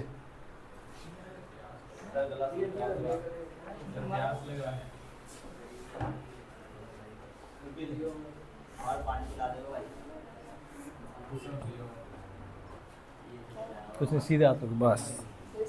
देखो मैच हो रहा है ना, देखो इधर देखो, मैच हो रहा है ना। हाँ बस सीधे। मेरिट्स में आई, इक्वलिटी समझ में आ गई। नेक्स्ट लायबिलिटी कैसी है फटाफट से बताइए? Limited liability. Next stable existence, जिसका दूसरा नाम क्या है? कंटिन्यूटी। नेक्स्ट क्या है? Economy in operation. इसका मतलब यहाँ पर ये होता है जो भी मेंबर्स है वो जो भी काम करता होगा अदर देन कोऑपरेटिव सोसाइटी, उसका जो भी फायदा है वो कोऑपरेटिव सोसाइटी को पहुंचाना चाहता है। मान लीजिए मैं प्लम्बर हूँ, कोऑपरेटिव सोसाइटी जहाँ काम करे वहाँ पे कोई पाइप लीक हो गया है, तो मैं ज्यादा पैसे लूंगा या कम पैसे लूंगा? कम।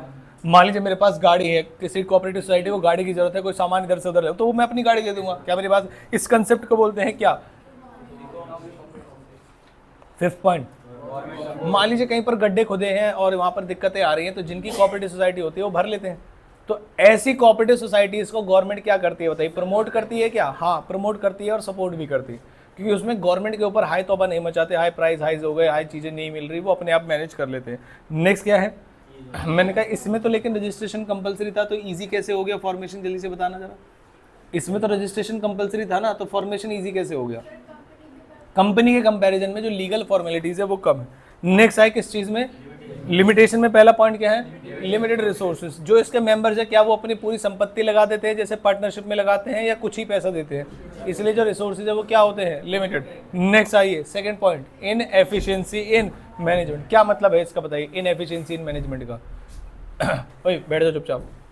इनएफिशिएंसी इन मैनेजमेंट का क्या मतलब होता है? जो मैनेजमेंट है क्या वो मेंबर्स आपस में ही करते हैं? हाँ, तो काम चलाऊ मैनेजमेंट होता है, यहाँ को कोई प्रोफेशनल लोगों को नहीं बुलाते। थर्ड पॉइंट क्या है? Lack of secrecy. Lack of secrecy का मतलब यहाँ पर ये, जैसे कंपनी में रजिस्ट्रेशन चाहिए होता है, डॉक्यूमेंट्स दिखाने होते हैं, वैसे ही इनको भी कराना पड़ता है। फोर्थ पॉइंट क्या है? Government intervention. गवर्नमेंट सपोर्ट भी करेगी तो साथ साथ क्या करेगी? इंटरवेंशन भी करेगी। फिफ्थ पॉइंट क्या है? Difference in opinion. ओपिनियन का क्या मतलब होता है? जब मेंबर्स होंगे तो वोटिंग होगी, वोटिंग होगी तो डिफरेंस आएंगे ओपिनियंस में, तो कॉन्फ्लिक्ट का कारण भी बन सकते हैं। नेक्स्ट आते हैं किस चीज में?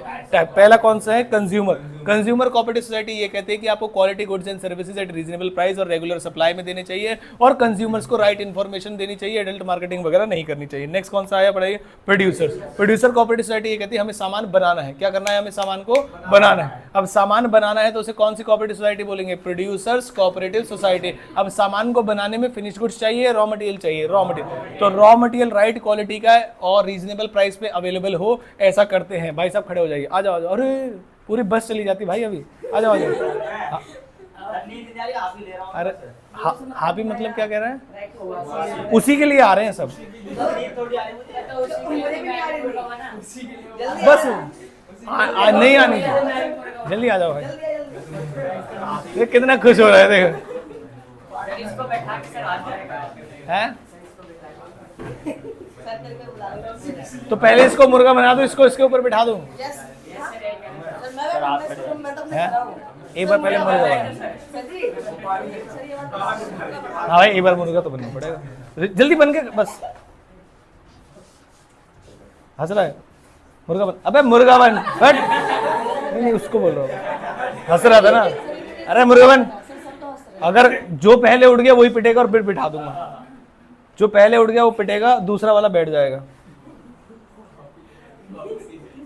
हाँ, प्रोड्यूसर। अबे जिम में मुर्गा थोड़ी बनते हैं, नालायक कह रहा जिम जाता है। प्रोड्यूसर कोऑपरेटिव सोसाइटी समझ में आया आपको? ठीक है। उसके बाद प्रोड्यूसर कोऑपरेटिव सोसाइटी में प्रोड्यूसर को चाहिए रॉ मटेरियल, तो अच्छी क्वालिटी के रॉ मटेरियल रीजनेबल प्राइस पे रेगुलर सप्लाई में। इस वाली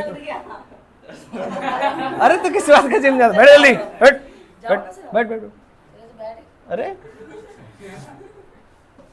लेकिन क्या उनको प्लांट एंड मशीनरी भी चाहिए हो सकती है, एडवांस टेक्नोलॉजी वाली, जो अकेले व्यक्ति के पास अवेलेबल नहीं है, तो जो प्रोड्यूसर्स है, स्मॉल प्रोड्यूसर मिलकर वो ऐसा कर देंगे। नेक्स्ट आते हैं कौन सी वाली? फार्मर्स। कौन सी वाली? फार्मर्स। फार्मर्स को क्या चाहिए? रॉ मटेरियल चाहिए, सीड्स चाहिए, सीड्स, फर्टिलाइजर्स चाहिए, अच्छी क्वालिटी के, इरिगेशन फैसिलिटी चाहिए, वो सब यहाँ पर अवेलेबल कराया जाता है। नेक्स्ट कौन सी सोसाइटी है? मार्केटिंग का मतलब क्या होता है? जो सामान को सेल कराने के लिए चाहिए होता है।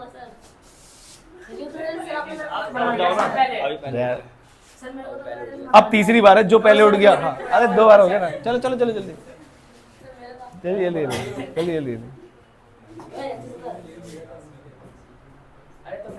जो पहले उठ गया ना भाई, डंडा है मेरे पास, अब इसकी बार पढ़ाई जाएगी बाद में तेल लेने। जो पहले उठा भाई उसमें ही लगेगा, बिठाने उठाने की बात तो बाद में गई। ठीक है, देख रहे हो एफिशिएंसी, देख रहे हो अब तुम? बेटा गलती से भी उठ गए ना, 3 लगेंगे ऐसे तो जिंदगी में कभी नींद नहीं आएगी क्लास में। इनको हंसाओ भाई, जल्दी छोड़ेंगे।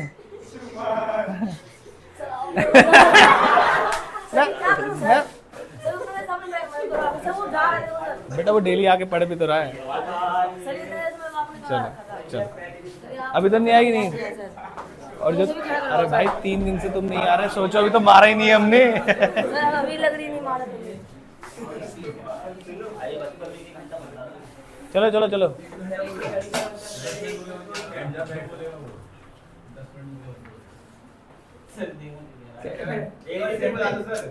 आने दो ना, बस मौका आने दो।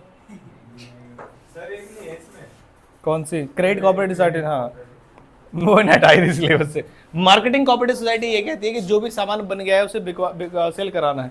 सेल कराना, तो जब आप अकेले जाओगे कहीं भी मार्केटिंग में, मार्केट प्लेस पर, तो आपका शोषण हो सकता है। वो बोलेंगे इतना कम सामान है, कौन खरीदेगा तुमसे, प्राइस अपने तरीके से। लेकिन जब तुम कलेक्टिवली बहुत सारा सामान लेके मार्केट में, चिंटू बेटा इधर देखो,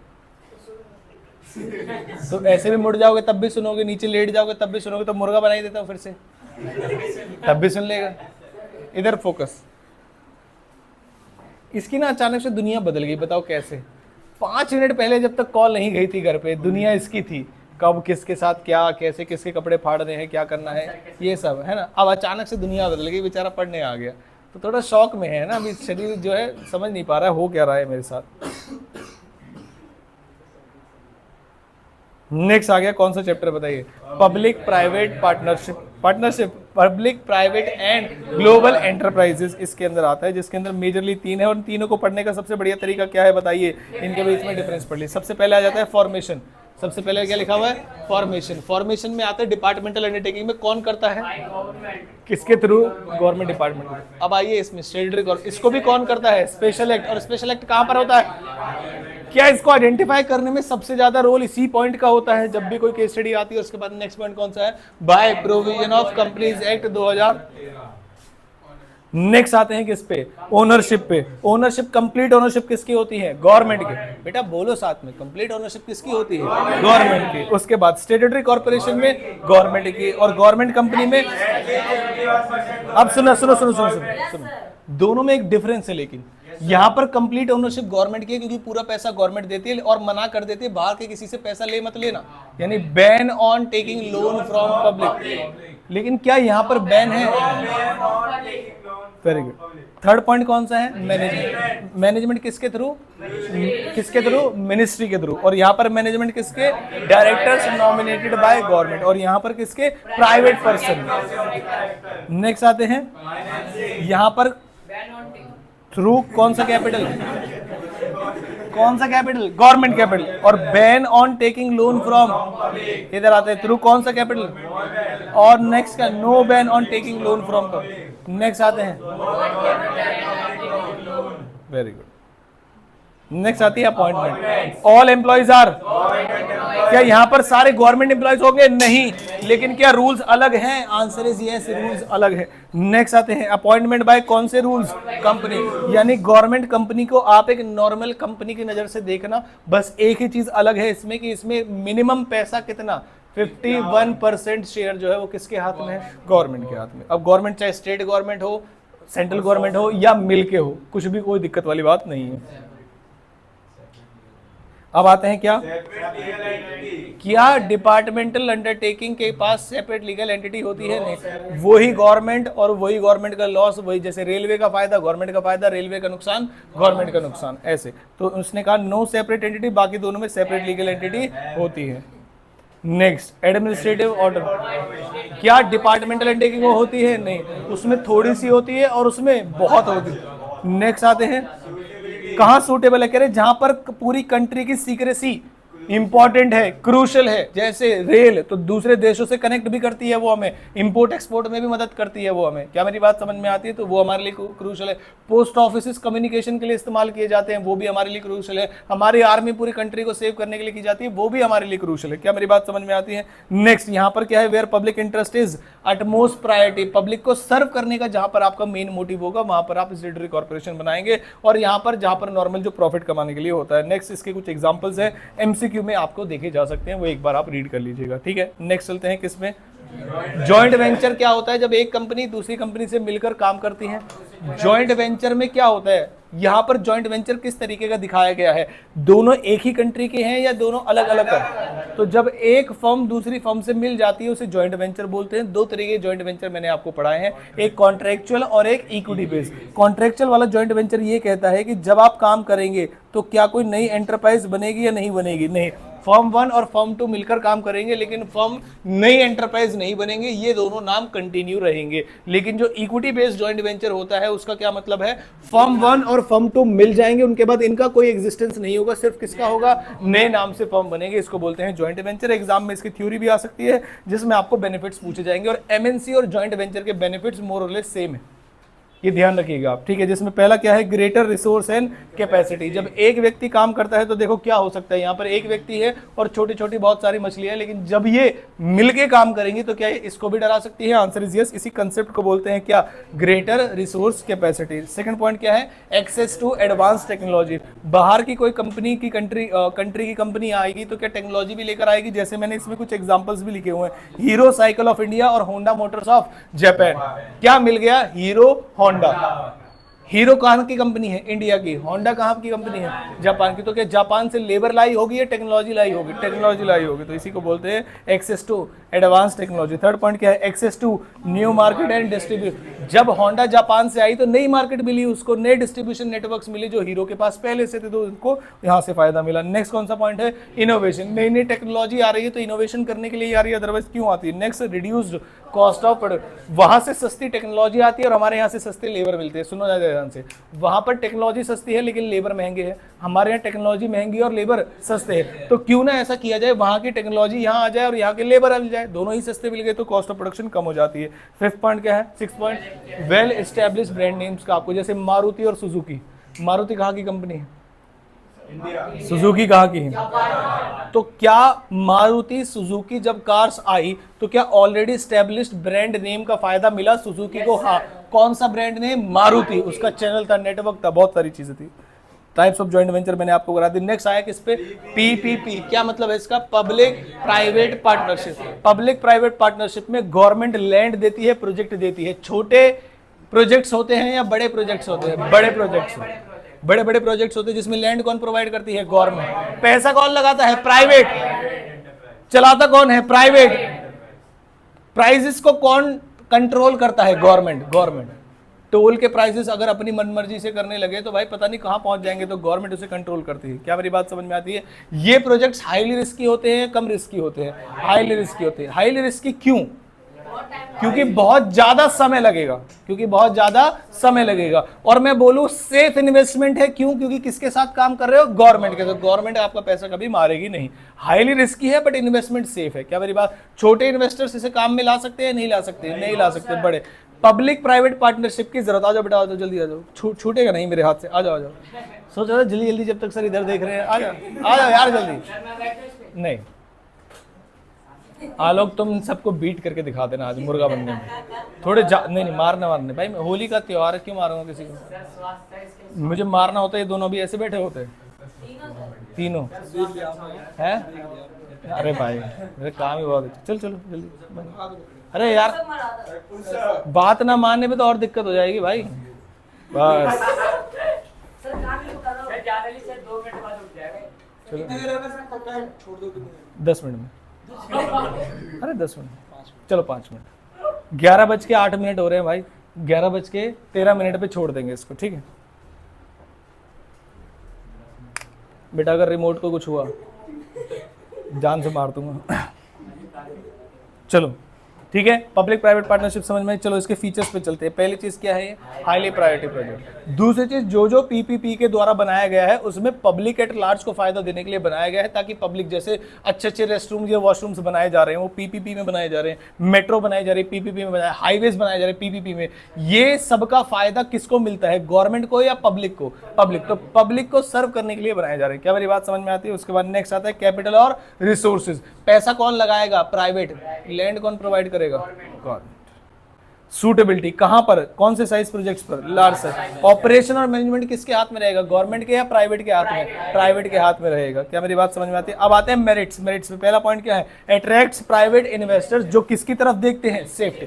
कि भाई पैसा बहुत है लेकिन आजकल लोग लेके भाग जाते हैं, गवर्नमेंट के साथ लगाओ ना, लंबे समय बाद पैसा मिलेगा, लेकिन मिलेगा। उसके बाद सेकंड पॉइंट क्या है? Facilitates infrastructure develop. चाहे मेट्रो बन रही है या कोई ब्रिज बन रहा है, इससे क्या फैसिलिटेट हो रहा है बताइए? इंफ्रास्ट्रक्चर का डेवलपमेंट फैसिलिटेट हो रहा है। क्या मेरी बात समझ में आ रही है आपको? टॉपिक बढ़िया लग रहा है? बताओ टॉपिक में कोई दिक्कत? बहुत बढ़िया। जनरेट्स कैसी अपॉर्चुनिटीज? Employment opportunity. क्या गिरने वाला है? अच्छा,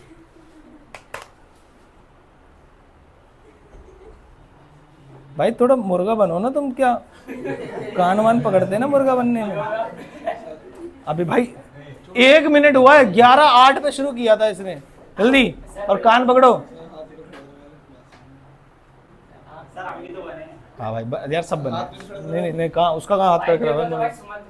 हाँ जल्दी जल्दी जल्दी। हाथ हाथ कान टच करने। अरे भाई ऐसे मत करो। नहीं नहीं मारना, मारूंगा नहीं भाई, होली का त्योहार है, देखो किसी को नहीं मारूंगा, क्लास के बाद मारूंगा। चलो जल्दी जल्दी जल्दी। Very good.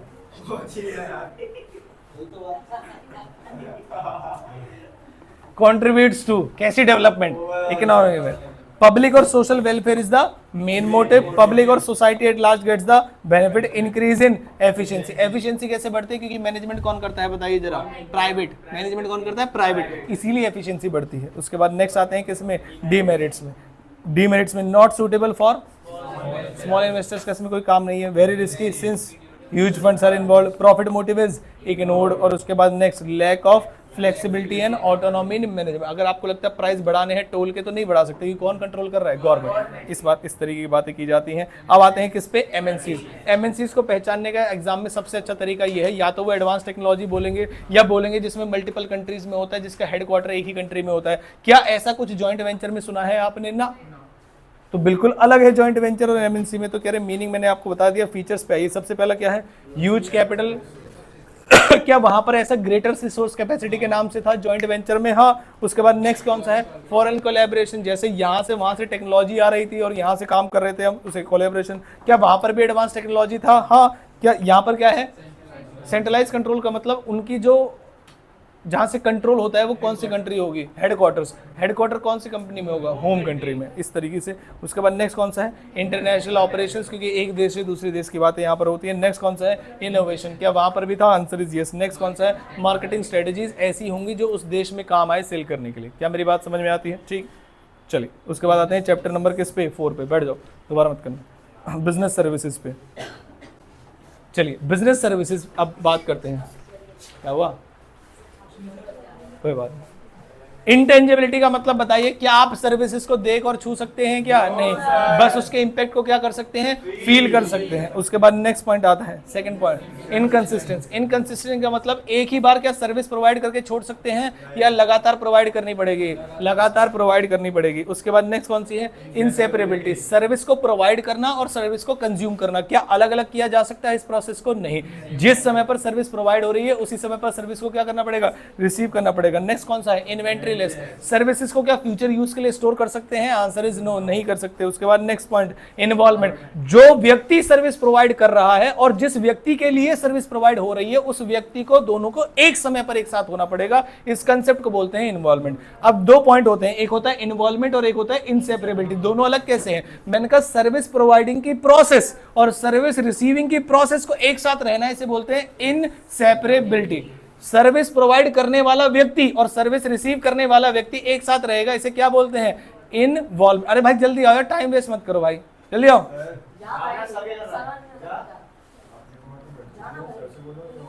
अरे अरे अरे बोल रहा है भाई, सब बोलेंगे सब बोलेंगे. देखो ना, गुस्सा करके आओगे तब ज्यादा देर बनाएंगे. मुझे क्या भाई, मेरी क्लास में मुझे लगता है गुस्सा करने का अधिकार मुझे है. बस ऐसा मेरा मानना है. अब बन जाओ जल्दी से. नहीं भाई, नहीं भाई, मैं मीट खाने लगा हूँ आजकल. इसके अलावा कौन सा जानवर बन सकते? बन जाओ.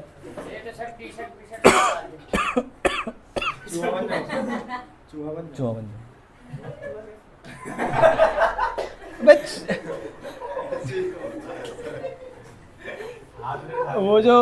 वो नहीं, यहाँ पे देखा तुमने, इस पे लेबर चौक पे बैठे रहते हैं सुबह सुबह. मजदूर थोड़ी बनना था भाई. जल्दी मुर्गा बनाओ, मारो पकड़ के. और जिससे झगड़ा करे तो उसी को बिठाऊंगा अभी तुम्हें. हाँ तो बन जाओ. अरे भाई ये लूला लंगड़ा मुर्गा कहाँ से आ गया हमारी क्लास में? सही से मुर्गा बन, सीधा आगे हो जा बस.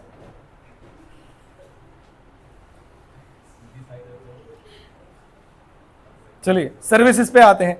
बताइए सर्विसेज हेट्रोजीनियस होती है या होमोजीनियस होती है? सर्विसेज हेट्रोजीनियस, अलग अलग होती हैं. और गुड्स कैसे होते हैं? होमोजीनियस. इंटेंजिबल होते हैं गुड्स या सर्विसेज? सर्विसेज इंटेंजिबल होते हैं और गुड्स टेंजिबल होते हैं. Very good. चलो इसमें तो हमने कर लिया होगा. आते हैं types of services. Majorly 3 services होती हैं, एक इंश्योरेंस, एक बैंकिंग और एक कम्युनिकेशन वाली, जिसमें से हम मेनली कौन सा वाला पढ़ते हैं बताइए? इंश्योरेंस. इंश्योरेंस के अंदर 2 पार्टी होती है, इंश्योर्ड और इंश्योरर. इंश्योर्ड कौन होता है? जो इंश्योरेंस करवाता है. और इंश्योरर कौन होता है? जो इंश्योरेंस करता है, यानी इंश्योरेंस कंपनी. अब आते हैं फंक्शंस पे. क्या इंश्योरेंस करने से क्या होगा? पहली चीज क्या होगी? Providing certainty. 1 मिनट हुआ है भाई, हैं? नहीं, थोड़ी फ्लेक्सिबिलिटी चेक करनी चाहिए ना भाई अपने बच्चों की. ऐसे कर लो फिर दोबारा बन जाओ. ऐसे कितने मिनट? 15-16 बार कर दो. तो सर तो 15-16 मिनट हो जाएंगे. मतलब आपने 1 मिनट की अवधि पार कर समझ ली। ही नहीं आ रहा जब पढ़ा रहे हो वैसे। तो वो समझना भी नहीं, वो आता है आपको, चैप्टर नंबर 4 है। हाँ चलो बैठ जाओ जल्दी, टाइम मत लगाओ। 5 मिनट एक्स्ट्रा तो खाली गुस्सा करने के लगेंगे बेटा मेरी क्लास में। भाई पता है कुछ और लग रहा है, कुछ और कर रहे हो। हाँ करो। सर देखो घुटने में से आवाज आई अभी। कहाँ आई? नहीं वो आई, वो तो ऊपर से। सही क्रिस सबसे ऊपर से ये जा रहा है। हां सर प्लीज सर आप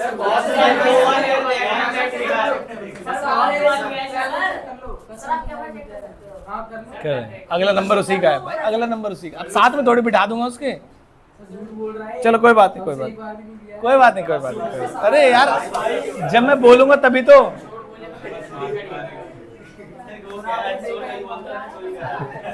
बात तो सही है। चलो चलो वापस। अरे भाई मुर्गा, ये कौन सा मुर्गा है भाई? ऐसे कौन सा मुर्गा करता है? जल्दी सही से बन जाए यार। हाँ 2 मिनट में बंद कर दो, 2 मिनट चुपचाप बने रहो। आप अपनी अवधि खुद ही बढ़ा रहे हो। वो देखो एक बार बन। चलिए नेक्स्ट, सेकंड पॉइंट क्या है? प्रोटेक्शन। इंश्योरेंस इसलिए करवाते हैं ताकि आपको लॉस से, आगे जा होने वाला जो लॉस है या जो हो सकने वाला लॉस है उससे बचाते हैं। कैसे बचाते हैं? अगर आग लगी तो आग नहीं लगने देंगे, लगने देंगे, लेकिन जो नुकसान होगा उसकी भरपाई कर देंगे। उसके बाद नेक्स्ट पॉइंट कौन सा है? Risk sharing. रिस्क शेयरिंग का क्या मतलब होता है? वो जो आपके गुड्स का रिस्क है वो शेयर कर लेते हैं, आप उन्हें प्रीमियम देते हो, वो आपका रिस्क शेयर कर लेते हैं। फोर्थ पॉइंट कौन सा है? Assistant capital formation. लोगों के घरों में जो पैसा लगा हुआ था, बेटा टी शर्ट नीचे करो। हाँ हाँ, लोगों के जो घरों में पैसा लगा हुआ था, कहां पर? घरों में, जो घरों में रख रखा था उन्होंने, उसको अब वो प्रीमियम यूज करने। जैसे मान लो आपके बैंक अकाउंट में पैसा है या आपके घर में पैसा है, वो खराब है इकोनॉमी के लिए, आपको अपना पैसा कहीं इन्वेस्ट कर देना चाहिए। तो उन्होंने कहा लोग तो इन्वेस्ट नहीं करे, उसने कहा इंश्योरेंस करवा लो, आप प्रीमियम भरोगे, प्रीमियम आएगा तो इंश्योरेंस कंपनी के पास पैसा आएगा, इंश्योरेंस कंपनी का इन्वेस्ट कर देगी उसको, तो इससे कैपिटल फॉर्मेशन भी होगा। उसके बाद आते हैं प्रिंसिपल्स पे। पहला प्रिंसिपल कौन सा है बताइए? Principle of utmost good faith. 7 principles के नाम बताओ, ऐसे के ऐसे ही रह के छोड़ दूंगा जल्दी।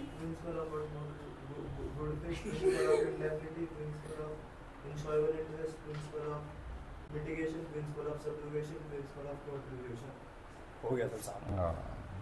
लेकिन इसकी जैसी आवाज नहीं लग रही थी ना? सर कोई और थोड़ी बोलेगा इसके अंदर से। मिला मुर्गा ही बोल रहा है। अटमोस्ट गुड फेथ क्या कहता है बताइए जरा फटाफट से, जल्दी से बताइए। अटमोस्ट गुड फेथ क्या कहता है? इंश्योरर और इंश्योरेबल इंटरेस्ट को सच बोलना चाहिए, कोई भी बात छुपानी नहीं चाहिए। जैसे मुझे अब अमर से मैं सवाल पूछूंगा और सुमन से मैं सवाल पूछूंगा, देखेंगे कौन से किसने प्रिंसिपल ऑफ इंश्योरेबल इंटरेस्ट को सही तरीके से निभाया। ठीक है चलो आ जाओ, दोनों आ जाओ फटाफट से। कॉलर नीचे कर लो, है ना, बदमाश ना बने यहाँ पर। अब सुनो, देखना ध्यान से। परसों होली खेली थी तुमने? मतलब गुब्बारे किसी पे मारे या कुछ मारे थे? गुब्बारे कहाँ से मारते, मतलब घर से या नीचे जाके? हर जगह से मारते हैं आप। देखो इंश्योरेबल इंटरेस्ट गुड फेथ चल रहा है। परसों परसों परसों की बात कर रहा हूँ भाई मैं। परसों कुछ नहीं किया, खेले ही नहीं बिल्कुल भी। कब से खेलना शुरू किया? सर खेलते ही नहीं। अभी कह रहा गुब्बारा मारा था मैंने। इसको मारा था सर वो भी कल स्कूल में। अरे तो भाई पाकिस्तानी थोड़ी है कि इसको मारूंगा तो गोली नहीं मानी जाएगी। सर कल के आप सब अच्छा जैसे तुम छुप छुप के लोगों को मार रहे हो, शर्म आती? तुम 11th में हो और न पकड़ लिया फिर सर। तभी तो निकला नहीं है घर से 2 दिन से। समझ तो पूछते हैं मतलब अच्छा लगता है तुम्हें ऐसे? मतलब सर फाड़ने के लिए सर खुद भाग गया और हमारा पकड़वा दिया सर।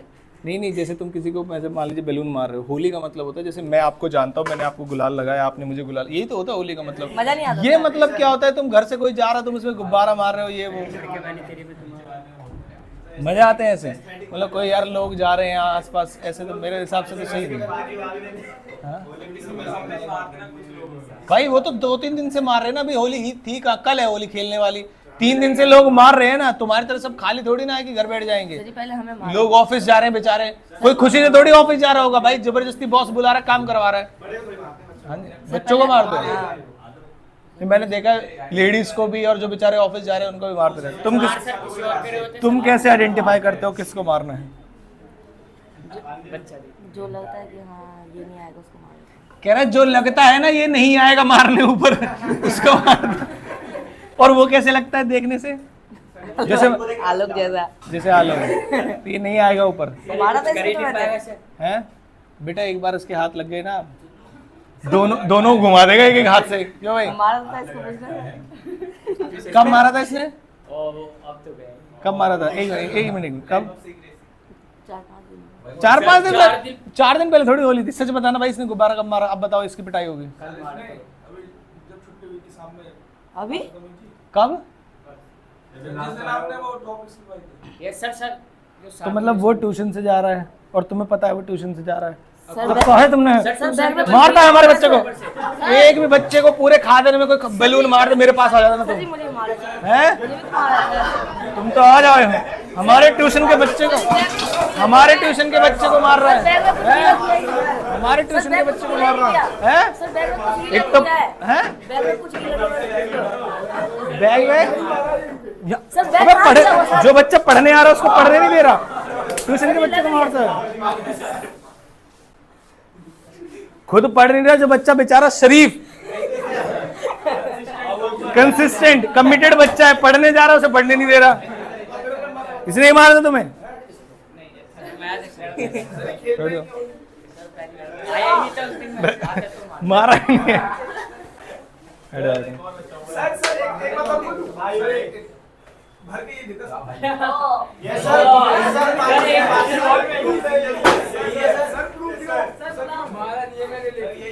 अच्छा ये भर रहा था उस दिन।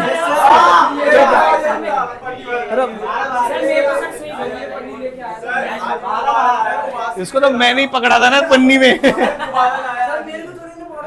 पन्नी भरते हुए।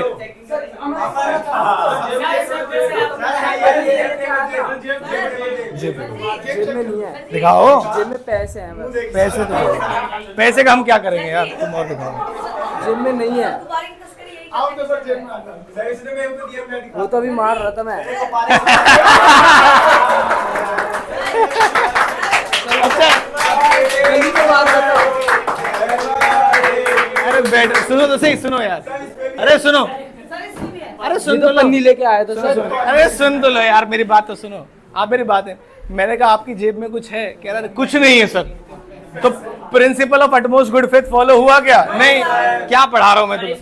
सर वो गली के लिए मारने के लिए तुमने कहा कुछ है ही नहीं, तुमने कहा कुछ है ही नहीं। 5 रुपए का? सर 1 रुपए का सर। 5 रुपए का है। 1 रुपए का इतना सारा आता है। इसकी तुम होली मनाओगे फिर नहीं। और दवाई लेना है। किस चीज की? वो नानी वो मम्मी की दवाई लेना है। किस चीज की मतलब? वो विटामिन सी की वो टैबलेट आती है ना अच्छा। उसका। सर वो तो पन्नी लेके आया था, मैंने तो उसमें एक भी गुब्बारे अभी नहीं तो दिए। पिटा था, अभी पिटा नहीं था ये, डंडा नहीं लगा था। सर ये भी सर मारने से एक बार सब देख नहीं रहे। अच्छा सर गुब्बारा तुम सर एक बार सर मारा सर अपने गाड़ी के ऊपर से और छुप जाता है सर मारा। अभी एक बार उबासी लेने तो फिर देंगे।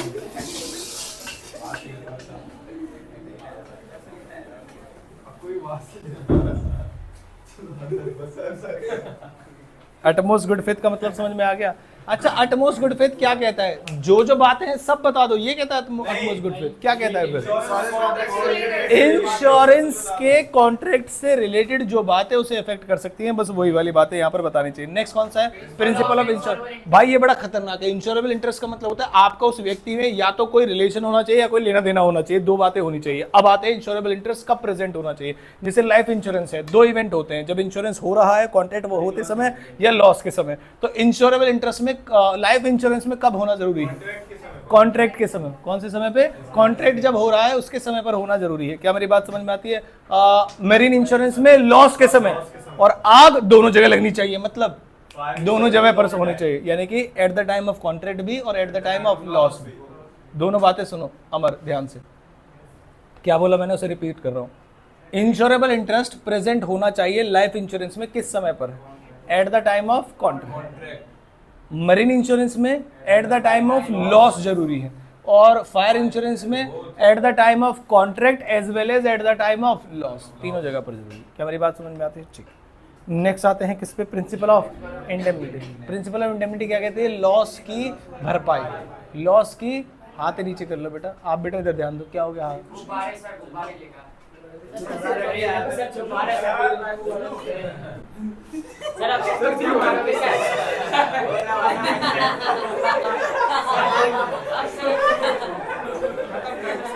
आ जाओ, आ जाओ।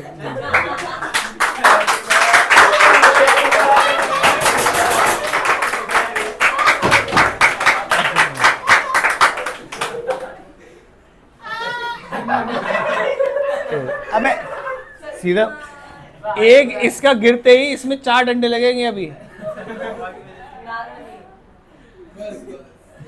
अब बेटा गाना सुनाओ, नन्ना मुन्ना राई हूँ। इधर उधर मत देखो, सीधे देखो, गिरते ही भाई डंडा लगेगा। पूकी नहीं नहीं बेटा गाना सुनाओ। अरे हिलो मत भाई, गिर जाएगा वो। गाना सुनाओ कोई भी पोएम सुना दो जल्दी से। अबे गिर जाएगा गधे, सीधा मूर्ख।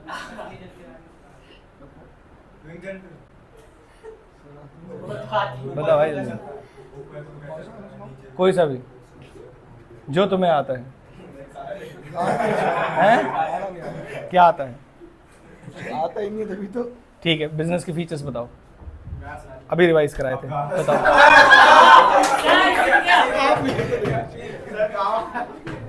बताओ चलो, बिजनेस के फीचर्स बताओ। हाँ, वो बता देता हूँ सर। बिजनेस के फीचर्स बताओ। पोएम सुनाओ। तो सुनाएगा कैसे? बेटा अभी कान में झुमके लगा दूंगा ये वाले, ध्यान रखना जल्दी।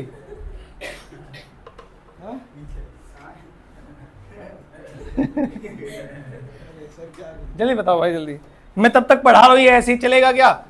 बहुत बढ़िया बेटा, सीधे रखो। प्रिंसिपल ऑफ इंडेमनिटी का मतलब होता है क्या? लॉस की भरपाई। क्या होता है? लॉस की भरपाई। ये वाला प्रिंसिपल एक ही इंश्योरेंस में एप्लीकेबल नहीं होता। बताओ कैसे? लाइफ, अगर किसी व्यक्ति की किसी गलत एक्टिविटी में जान चली जाए तो क्या उसकी वापस लाया जा सकता है क्या? नहीं, बस कंपनसेट किया जा सकता है। फोर्थ पॉइंट क्या है? प्रिंसिपल ऑफ, अगर फायर इंश्योरेंस है तो नुकसान किसके द्वारा होना चाहिए? फायर के द्वारा, तभी एप्लीकेबल है, अदरवाइज आपको लॉस का कंपनसेशन नहीं मिलेगा। उसके बाद नेक्स्ट आता है प्रिंसिपल ऑफ सबरोगेशन। क्या कहता है? आ जाओ बेटा, आ जाओ, आ जाओ, आ जाओ, आ जाओ।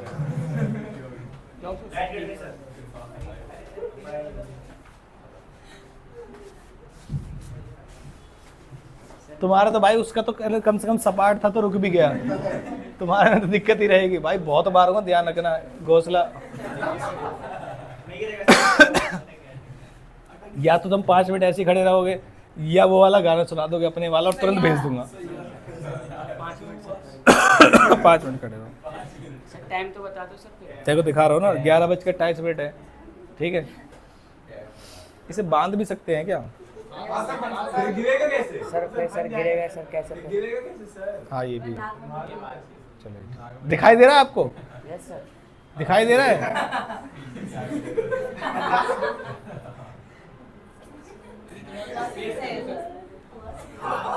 ऐसा लग रहा है रॉकेट लॉन्च होने वाला है।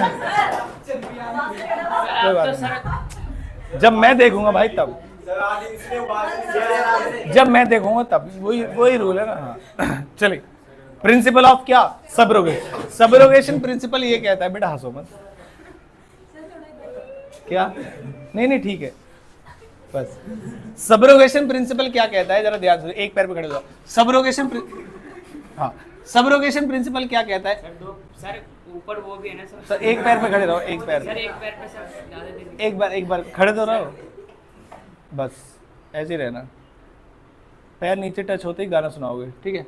प्रिंसिपल ऑफ सबरोगेशन ये कहता है कि अगर कंपनी ने लॉस की भरपाई कर दी है, तो अगर फुल फाइनल सेटलमेंट हो चुका है, तो जो भी गुड्स बचे हैं, जो भी क्या बचे हैं, गुड्स, उस पर किसका अधिकार है? ये दो ही रूल में एप्लीकेबल नहीं होता, एक तो लाइफ इंश्योरेंस के केस में और एक इमूवेबल प्रॉपर्टी के केस में। अगर घर में आग लग गई, इंश्योरेंस कंपनी ने उसके पैसे दे दिए, घर इंश्योरेंस कंपनी का हो जाएगा? नहीं।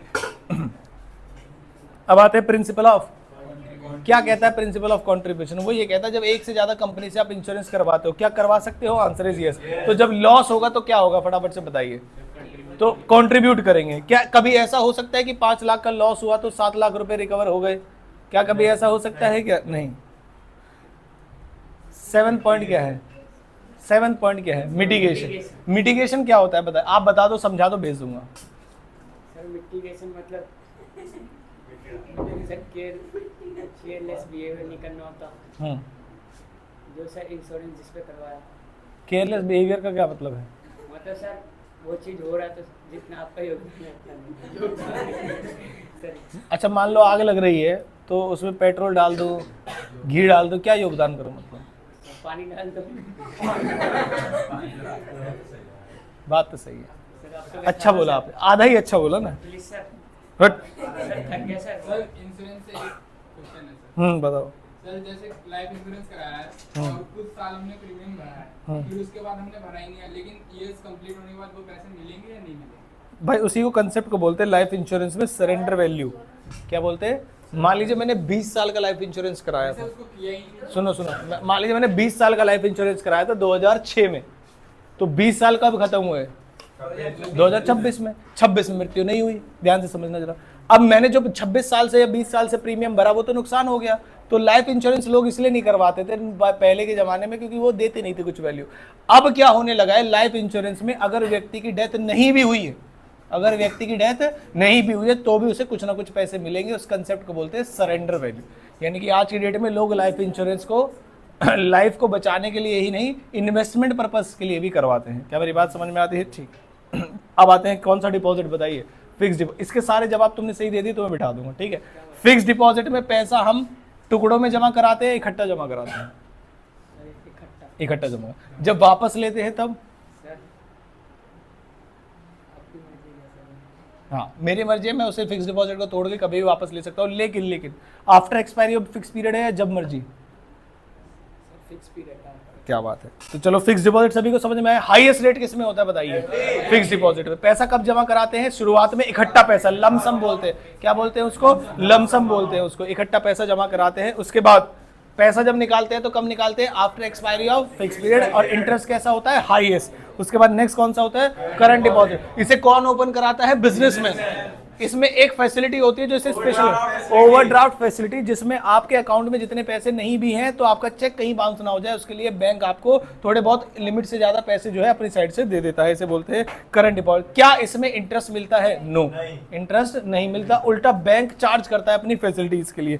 इंटरेस्ट कैसा होता है फटाफट बताइए? जीरो। उसके बाद आ गया सेविंग डिपॉजिट।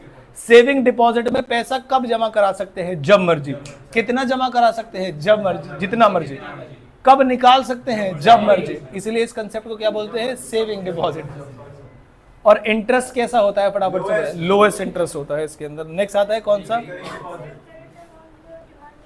बोल सकते हैं डिमांड का मतलब कभी भी उसको पैसे निकाल सकते हो आप, डिमांड डिपॉजिट, ठीक है। रिकरिंग डिपॉजिट अकाउंट का क्या मतलब है? जिसके अंदर आप पैसा इकट्ठा जमा कराते हो या थोड़ा थोड़ा, लेकिन उस थोड़े थोड़े की, बेटा दिखाई नहीं दे रहे, थोड़ा इधर हो जाओ, उस थोड़े थोड़े की अमाउंट तय है और टाइम तय है कब कब कराना है। हाँ, अमाउंट भी तय होती है कि 5,000 रुपए हर महीने जमा कराने हैं, इसे बोलते हैं रिकरिंग डिपॉजिट। तो कब कराने हैं? हर महीने, रेगुलर इंटरवल पे। क्या अमाउंट भी तय है? हाँ। अमाउंट ज्यादा होती है, कम होती है? कम होती है। ये किस चीज को प्रमोट करते हैं? रेगुलर सेविंग को। किस चीज को? जैसे सेविंग अकाउंट किस चीज को प्रमोट करते हैं? सेविंग्स को। तो रिकरिंग डिपॉजिट किस चीज को प्रमोट करते हैं? रेगुलर सेविंग को, ठीक है। उसके बाद नेक्स्ट आते हैं कौन सा? Multi option. ये एक ही अकाउंट आपको दो अकाउंट के बेनिफिट्स देता है। घड़ा है ये। पहला जो घड़ा भरेगा वो कौन सा अकाउंट होगा? सेविंग या फिक्स? सेविंग होगा। कौन सा होगा? सेविंग। और एक अमाउंट तक जब पैसे भर जाएंगे वो ऑटोमेटिकली ट्रांसफर हो जाएंगे किसमें? एफडी में। इस कंसेप्ट को बोलते हैं मल्टी ऑप्शन अकाउंट। इस जो अकाउंट होता है इसके अंदर ब्याज मिलता है आपको, किससे ज्यादा और किससे कम? सेविंग से ज्यादा और फिक्स से। बहुत बढ़िया। उसके बाद बैंकिंग सर्विस में बैंक ड्राफ्ट वगैरह ये ज्यादा इंपॉर्टेंट नहीं है। आगे चले तो क्या मिला फटाफट से बताइए? Emerging modes. Emerging modes of business के अंदर सबसे पहले आता है ई बिजनेस के क्या फायदे हैं। तो पहला पढ़िए क्या फायदा है ई बिजनेस का? Ease of formation and lower investment requirement. कह रहे फॉर्मेशन आसानी से हो जाती है और पैसे क्या लगते हैं? कम। उसके बाद दूसरा पॉइंट क्या है? कन्वीनियंस। कन्वीनियंस का क्या मतलब है? यहाँ पर कहीं भी आपको इसको इस्तेमाल कर सकते हैं। नेक्स्ट क्या है? स्पीड। फास्ट होता है या स्लो होता है? फास्ट होता है। उसके बाद नेक्स्ट कैसी? Reach, global reach. अगर आप चाहें तो अमेरिका से कुछ मंगवा सकते हैं क्या? हाँ। यहाँ का कोई व्यक्ति चाहे तो अमेरिका में कुछ बेच सकता है क्या? हाँ। इस कंसेप्ट को बोलते हैं ग्लोबल रीच। नेक्स्ट कौन सा है? मूवमेंट टुवर्ड्स पेपरलेस सोसाइटी, क्योंकि सारी चीजें ऑनलाइन हो रही है, कम से कम पेपर्स का इस्तेमाल किया जा रहा है। नेक्स्ट है डीमेरिट्स। पहला क्या है? लैक ऑफ, अगर मान लीजिए किसी लोगों को कुछ खरीदने जाना है, घर में मम्मी को सूट खरीदने जाना है, तो मान लीजिए लाजपत नगर आप गए या कोई शॉपिंग करने गए, तो क्या शॉपिंग का मतलब खाना भी है? भाई अब बाहर लोग गए हैं तो क्या मम्मी घर आके खाना बनाएंगी क्या? नहीं। तो इसका मतलब एक पर्सनल टच भी होता है दुकानदार की तरीके से भी। और हमारे इंडिया में शॉपिंग का मतलब सिर्फ कपड़े लेकर आना नहीं होता, एक संडे के दिन थोड़ा बाहर भी घूम लेंगे इस बहाने, ये मतलब होता है। खा भी लेंगे इस बहाने, ये मतलब होता है। कुछ तो फैमिली मेंबर ऐसे हैं, घर के बच्चे, जिन्हें पता है तुम्हारे कपड़े लेने नहीं जा रहे हैं, लेकिन फिर भी साथ में जाएंगे। बताओ क्यों?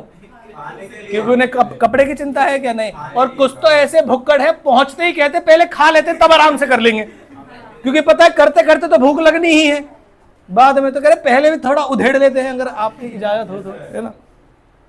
Second point, incongruence between order taking and delivery. Incongruence word का मतलब क्या बताया था मैंने आपको? डिले। क्या बताया था मैंने आपको? डिले। कि जब आप ऑर्डर करते हो और जब आपको सामान मिलता है उसमें एक डिफरेंस होता है। कुछ इमरजेंसी में सामान चाहिए तो क्या मिल जाएगा क्या? इमरजेंसी में सामान चाहिए तो हाँ ब्लिंकिट वगैरह पे मिल जाता है, लेकिन नॉर्मली जो हम ऑनलाइन शॉपिंग करते हैं उसमें नहीं मिलता। Next, need for technical competence. क्या सारे लोग कर सकते हैं इसको? बताओ जरा।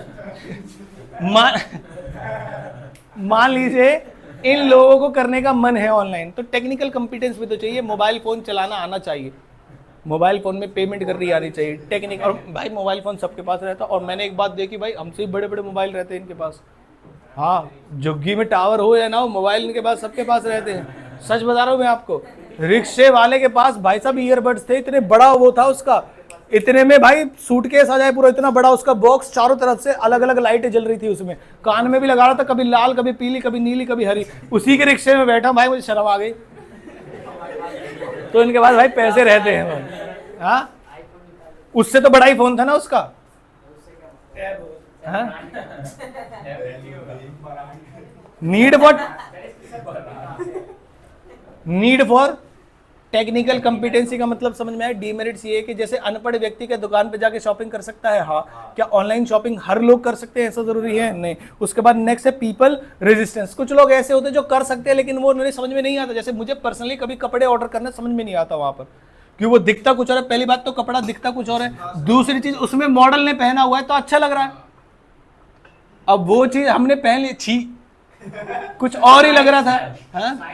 साइज की भी डिफरेंस होता है। क्या मेरी बात समझ? कुछ भी अलग हो सकता है भाई। मॉडल की बॉडी थी बहुत ज्यादा अच्छी, उस पर अच्छा लग रहा था, हमने पकड़ लिया। मान लीजिए उसमें कोई छापा लगा हुआ था ऐसे बढ़िया सा स्पाइडरमैन का और किसी चीज का, अब उसकी बॉडी अच्छी थी तो स्पाइडरमैन प्रॉपर तरीके से दिख रहा था। अब मान लीजिए वही सुमंत ने पहन लिया तो स्पाइडर अलग, मैन अलग, जाला अलग, कहीं पहुंच सकता है ना। हाँ, वो सारी बॉडी। मैं अपना भी एग्जांपल दे, उसमें क्या दिक्कत? लो अमर का एग्जांपल दे दिया मैंने। अब मान लीजिए वो पहन लिया आलोक ने, तो स्पाइडरमैन खुलने से पहले खत्म। अब वो इसे टाइट आ रही है स्पाइडरमैन में से, दरार आ गई बीच में से। आप मेरी बात समझ रहे हो? तो दिक्कत तो आ ही सकती है। नेक्स्ट 6 पॉइंट क्या है? एथिकल फॉल आउट का मतलब यहां पर होता है जब भी आप ऑनलाइन कोई इन्फॉर्मेशन, वो देखो अब वो कह रहे मैं उबास ही नहीं लूंगा क्लास में ही बैठे बैठे। अरे भाई कुछ सोशल सेंस सीख लो।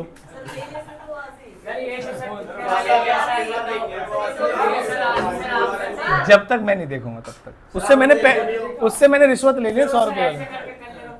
नहीं ऐसे करके तब भी पकड़ लूंगा, ठीक है। चलो अरे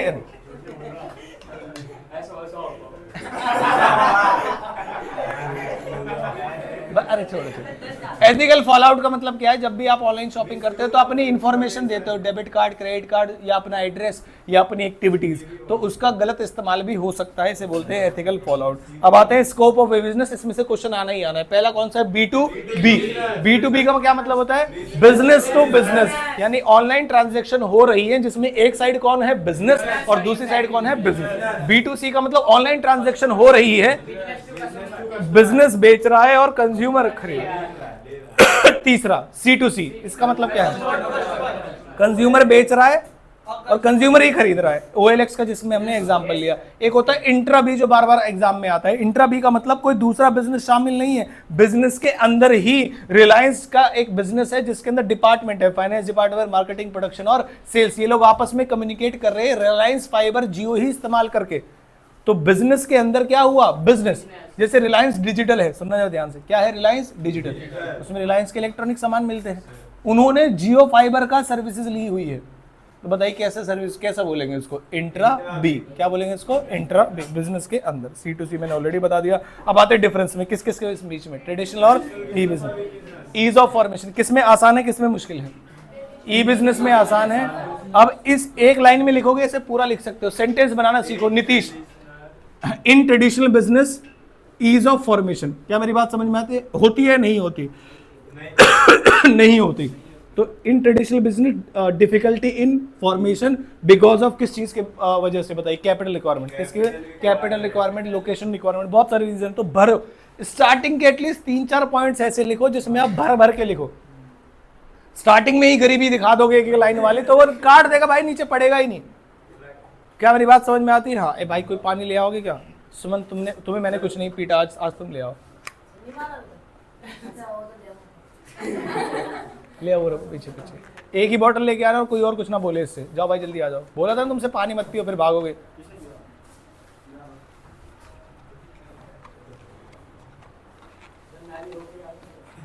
अरे भैया कोई रिश्तेदारी का घर थोड़ी ना है कि मैं मामा के घर होके आ जाऊं, क्या मैं भी होके आ जाऊं।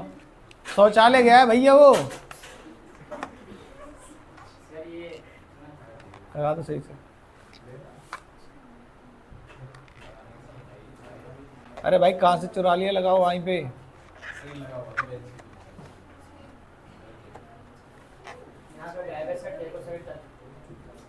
27% बैटरी बची है भाई, इसकी जल्दी जल्दी करो। एक चैप्टर मतलब बुक 1 करा देता हूँ, बुक 1 करा देता हूँ।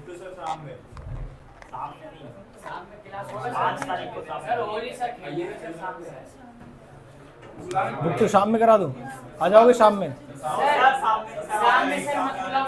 1 घंटे की क्लास में करा दूंगा भाई, 1 घंटे की। और टाइम जो तुम बोलो, 2, 3, 4, 5 जो भी बोलो।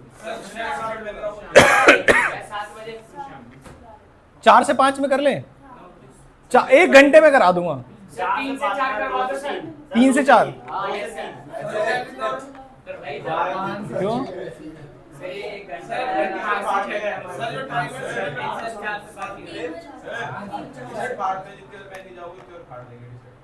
भाई इतनी तो कहीं लूट नहीं बच रही यार। शाम में रहने दो, 3 से 4 में खत्म कर देंगे। 4 बजे घर, 3 से 4 में। कहाँ बच गए एक भाई, 12 भी नहीं बजे।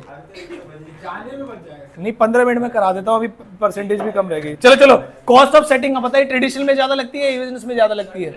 बताओ, ट्रेडिशनल में ज्यादा लगती है, बिजनेस में कम लगती है। लोकेशन रिक्वायरमेंट किसमें? ट्रेडिशनल में। ऑपरेटिंग कॉस्ट ज्यादा किसमें? ट्रेडिशनल में। Nature of relation with supplier, बताइए, सप्लायर के साथ इनडायरेक्ट रिलेशन किसमें? ट्रेडिशनल में। ई बिजनेस में डायरेक्ट रिलेशन सप्लायर के साथ। ध्यान रखना, कस्टमर के साथ नहीं बोल रहे, उल्टा हो जाएगा। फिजिकल प्रेजेंस किसमें जरूरी है? ट्रेडिशनल में। सैंपलिंग ऑफ प्रोडक्ट्स किसमें पॉसिबल है? ट्रेडिशनल के अंदर। ट्रांजैक्शन का रिस्क कहां पर होगा? ई बिजनेस। रीच किसकी ज्यादा होगी? ई बिजनेस। इंटरपर्सनल टच किसमें होगा? ट्रेडिशनल में। कन्वीनियंस किसमें होगा? ई बिजनेस। स्पीड किसमें? यूज ऑफ पेपर ज्यादा किसमें? ट्रेडिशनल में। गवर्नमेंट का सपोर्ट किसको? ई बिजनेस को।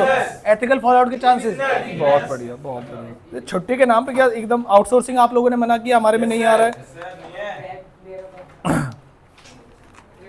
नेक्स्ट आगे किसमें, फटाफट से बताइए। ये हमारी बुक का आखिरी चैप्टर है, सोशल रिस्पांसिबिलिटी, और बड़ा आसान है। सबसे पहले आगे सोशल रिस्पांसिबिलिटी टुवर्ड्स किसके? वर्कर्स। सबसे पहले किसके टुवर्ड्स? वर्कर्स को चाहिए फेयर रेम्यूनरेशन और फेयर वेजेस चाहिए, कोई डिस्क्रिमिनेशन ना हो, हेल्दी और सेफ वर्किंग एनवायरनमेंट हो, और करियर में आगे बढ़ने की अपॉर्चुनिटीज मिले उसको। नेक्स्ट, और जॉब्स की सिक्योरिटी।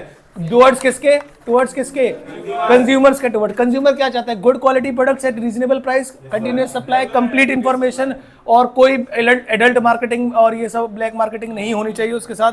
और बस और इन्फॉर्मेशन मिलनी चाहिए। नेक्स्ट इसके टुवर्ड्स शेयर होल्डर्स के पैसे को कहां लगा रहे हो, कंप्लीट इन्फॉर्मेशन दो, सेफ इन्वेस्टमेंट करो, उनकी इन्वेस्टमेंट पे सिक्योरिटी दो और टाइमली अपडेट करते रहो, ये शेयर होल्डर्स चाहते हैं आपसे। नेक्स्ट किसके टुवर्ड्स है, गवर्नमेंट हिसाब से बस 3 चीजें चाहती है, एक तो उनके टैक्सेस को ईमानदारी से पे करते रहें, उनके रूल्स एंड रेगुलेशन को फॉलो करते रहिए और अवॉइड करिए किसी भी गवर्नमेंट ऑफिशियल्स को करप्ट करने से। उसके बाद आते हैं टुवर्ड्स किसके, कम्युनिटी का मतलब है आपकी सोसाइटी में क्या चाहिए बताइए, आपकी सोसाइटी में एम्प्लॉयमेंट, एनवायरमेंट के पॉल्यूशन को हटाइए, वीकर सेक्शन को अपलिफ्ट करिए और कंट्रीब्यूट करिए सोशल प्रॉब्लम्स को सॉल्व करने में, क्योंकि बिजनेस ने ही तो सोशल प्रॉब्लम्स बनाई हैं। अब आते हैं आर्ग्यूमेंट्स में पहले आते हैं आर्ग्यूमेंट्स कहाँ गए, आर्ग्यूमेंट्स पहले किसके बीच में, फेवर का क्या मतलब है, सोशल रिस्पॉन्सिबिलिटी को पूरा करना चाहिए नहीं करना चाहिए, करना चाहिए। इसमें पहला पॉइंट क्या है, justification for existence and growth.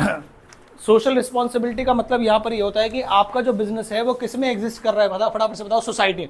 तो सोसाइटी के टुवर्ड्स काम करना चाहिए नहीं करना चाहिए, करना चाहिए। तो इसे बोलते हैं जस्टिफिकेशन फॉर एग्जिस्टेंस। आपका बिजनेस एग्जिस्ट कर रहा है, उसको जस्टिफाई करिए कि आपकी सोसाइटी में है, उसके लिए काम कीजिए। सेकंड पॉइंट क्या है, long term. Long term interest का मतलब यहाँ पर सिर्फ पेड़ पौधे लगाने से नहीं, आपका सप्लायर खुश, आपका कंज्यूमर खुश, आपके वर्कर खुश, तो ये आपके लॉन्ग टर्म के लिए अच्छा है, ज्यादा लंबे चलोगे। उसके बाद अवॉइडेंस ऑफ गवर्नमेंट रहे, क्योंकि बिजनेस अपने आप से ही अगर सोशल रिस्पॉन्सिबिलिटी ले लेंगे तो गवर्नमेंट को रेगुलेशन कम लगाने पड़ेंगे। Fourth point, availability of resources with business. अगर आप वर्कर्स से अच्छे संबंध रखोगे तो वर्कर्स भी अवेलेबल रहेंगे, कंज्यूमर्स को ठीक रखोगे तो कंज्यूमर्स भी अवेलेबल, सप्लायर्स भी अवेलेबल, गवर्नमेंट भी अवेलेबल रहेगी आपके लिए। Fifth point, better environment for doing business. सभी लोग सेटिस्फाइड है तो कोई भी आपके अगेंस्ट जाएगा नहीं। और सिक्स पॉइंट क्या है, कॉन्ट्रीब्यूशन टू सोशल प्रॉब्लम्स, क्योंकि बिजनेस ने ही मैक्सिमम कंट्रीब्यूशन किया है बिजनेस की प्रॉब्लम। जैसे अभी पॉल्यूशन हुआ था दिल्ली में, सबसे बड़ा कारण क्या था बताओ जरा, बिजनेस से जो वेस्ट निकलता है, जो हम जमीन में या आग लगा देते हैं या पानी में बहाते हैं, उन सब चीजों से दिक्कत आती है। नेक्स्ट आई आर्ग्यूमेंट किसके अगेंस्ट किसके, सोशल रिस्पॉन्सिबिलिटी के। तो पहला पॉइंट क्या है, प्रॉफिट मोटिव। भाई आप बिजनेस करने आए थे क्या कमाने के लिए, प्रॉफिट। अब तुम कह रहे सोशल रिस्पॉन्सिबिलिटी में लग जाओ तो भाई प्रॉफिट तो घटेगा ही। उसके बाद second point, burden on consumer. मैं जो भी खर्चा करूंगा लास्ट में किससे ले लूंगा। मान लीजिए मुझे एसी 50,000 का पड़ा, एक एसी ऐसा भी है जो 90,000 का है, जो पॉल्यूशन नहीं करता, मैं उसे लगा दूंगा। सीधी सी बात है ना। तो मैं जितनी सोशल रिस्पॉन्सिबिलिटी करूंगा, अल्टीमेट बर्डन किसको लेना पड़ेगा, कंज्यूमर्स को। थर्ड पॉइंट क्या है, लैक ऑफ। मैंने अपने यहाँ जो मैनेजर लेकर आया था ना, उनकी कंपिटेंसी और स्किल चेक की थी बिजनेस प्रॉब्लम सॉल्व करने में, ना कि सोसाइटी की प्रॉब्लम्स को सॉल्व करने में। उसके बाद next point, fourth point, lack of public support. जो भी बिजनेस, क्या चीज, जो भी बिजनेस सोशल रिस्पॉन्सिबिलिटी पे ज्यादा ध्यान देते हैं तो वहां पे वो वाली पब्लिक जो बिजनेस में पैसा लगाने वाली है वो ज्यादा नहीं आती उसके पास। नेक्स्ट आते हैं किसके पास, बिजनेस एथिक्स। बिजनेस एथिक्स क्या होता है, बिजनेस में सही तरीके से डिसीजन लेना, ऑनेस्टी, इंटीग्रिटी, केयरफुल तरीके से काम करना है, सिद्धांतों पे काम करना है, प्रिंसिपल्स पे चलना है, ऐसी कुछ अच्छी अच्छी बातें। कह रहे होगा कैसे ये, पहले एग्जाम्पल क्या है बिजनेस एथिक्स के, कुछ अलग नहीं है इसमें। देखो, charging fair prices from consumer. जैसे आपका जो बैच है हमारा, क्या आपको लगता है आपसे हम फेयर चार्जेस लेते हैं पढ़ाई करने के? तो क्या ये एक सोशल रिस्पॉन्सिबिलिटी है हमारी? हो सकता है जिस क्लास में आप बैठे उस क्लास की फीस 72,000 रुपीज और आपकी बिल्कुल अलग है। सुनना जरा ध्यान से, यही बुक, यही क्लासरूम, यही टीचर, सब कुछ यही, लेकिन फीस बिल्कुल आधी हो गई। क्या आप मानते हैं इस बात को? तो क्या ये भी एक तरीके की सोशल रिस्पॉन्सिबिलिटी और बिजनेस एथिक्स है? यही पहला पॉइंट क्या है, चार्जिंग फेयर प्राइसेस। क्या मेरी बात समझ में आती है? उसके बाद सेकंड पॉइंट क्या है, giving fair treatment to workers. क्या आपको अच्छा ट्रीटमेंट मिलता है? हाँ, अच्छा ट्रीटमेंट। ऐसा तो नहीं होता कि कोई मान लीजिए मैंने कहा कि हमारे यहाँ जो ज्यादा पैसे देता है उसके साथ हम बहुत प्यार से पेश आते हैं और जो कम पैसे देता है उनको मारते बहुत है, उनके साथ अब्यूजिंग करते हैं, उनको नीचे बिठाते हैं। क्या ऐसा कभी लगा आपको? नहीं। इसे बोलते हैं फेयर ट्रीटमेंट। पिटाई तो सभी की होती है ना, अगर होती होगी तो। नहीं, आपने ऐसा उधर देखा ना, मुझे लगा आपको लगा कि डिस्क्रिमिनेशन होता है हमारे साथ, ऐसा कभी नहीं। हाँ जी, लो मना कर रहा है वो तो बच्चा, कह रहा पिटाई नहीं होती हमारे ट्यूशन में। ताली बजाओ इस बच्चे के लिए, देखो कितना, बहुत बढ़िया, बहुत बढ़िया।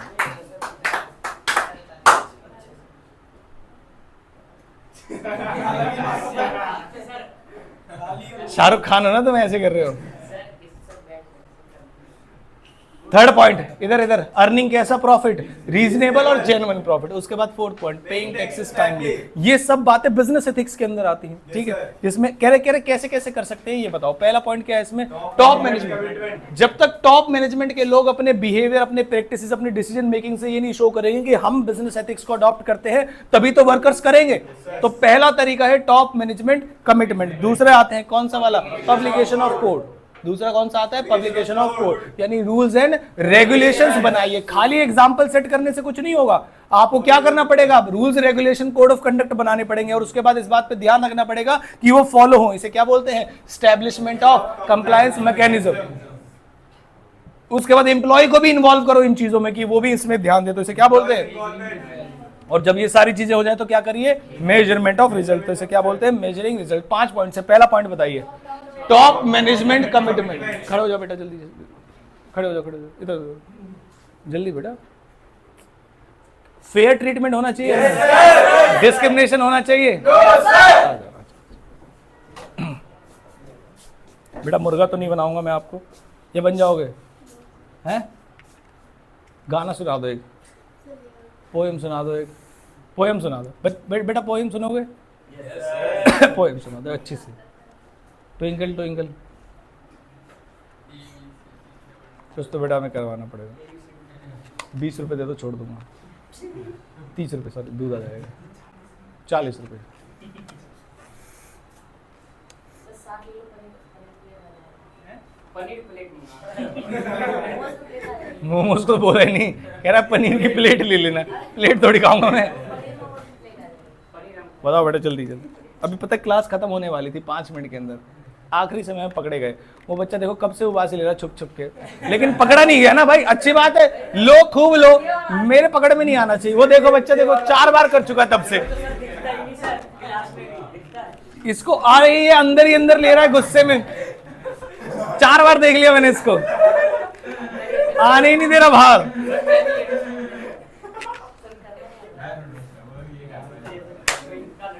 बेटा बेटा कुछ ना कुछ पनिशमेंट तो देंगे। बताओ आप, बताओ बेटा क्या करवाएं आप लोग, बताओ।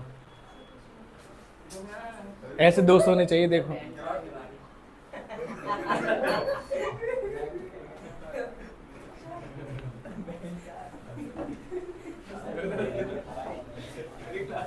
आपको भी पता है कि बिना कुछ करवाए तो मैं जाने देने नहीं वाला, तो सोच लो आप अपनी मर्जी से।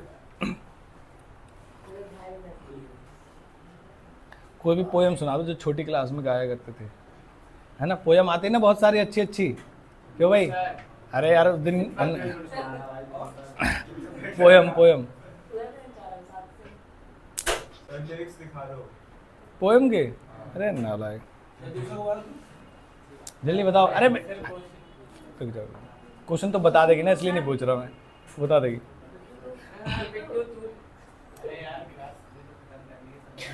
उसे घर जाने की जल्दी है, उसके दाल चावल इंतजार कर रहे हैं घर पे।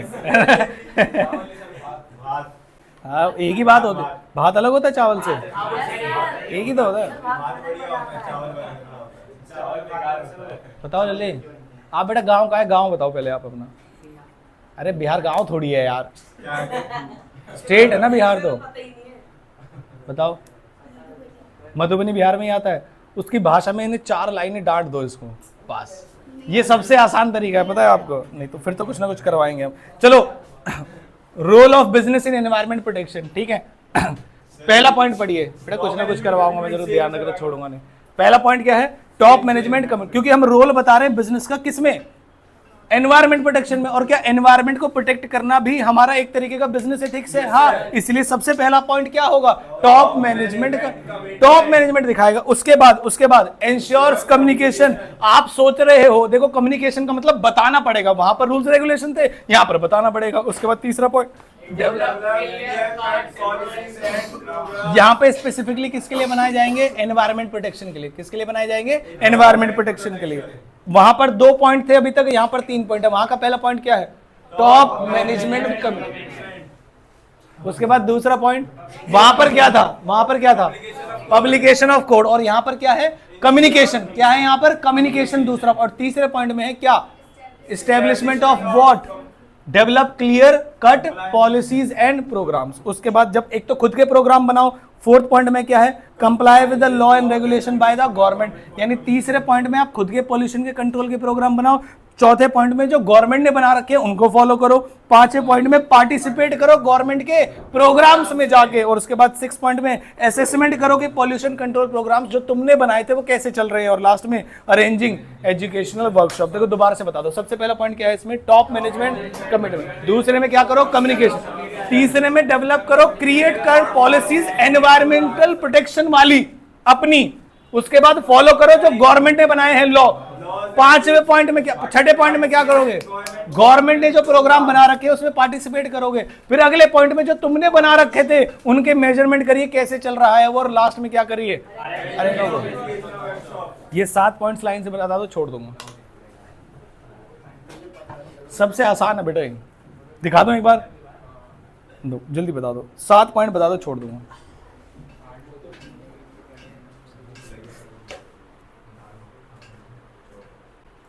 चोखा किसको बोलते हैं, आलू को, और लिट्टी किसे बोलते हैं, लिट्टी मतलब चटनी होती है, क्या चीज होती है, आलू को सर वैसे कर देते हैं मैश। हाँ वो तो मुझे पता है, जिससे आलू की रोटी बनती है उसको बोलते हैं ना। आलू की रोटी नहीं बनती, रोटी भी बनती है भाई। अरे हमारे, अरे भाई जैसे नॉर्मल रोटी बनती है उसके पराठे बना दो, तो नॉर्मल पहले आलू की रोटी बनती है, उसमें बनती है, जरूरी नहीं। सच है।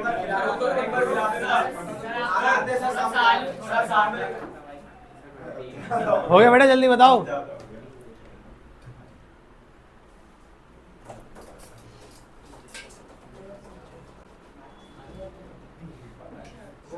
हो गया क्या, नालायक। अरे बनते नालायक को, कैसे बात कर रहे हैं। तो तुम्हारे साथ रह के हो गया ये, पहले पता है जब नया नया आया था ठीक था ये।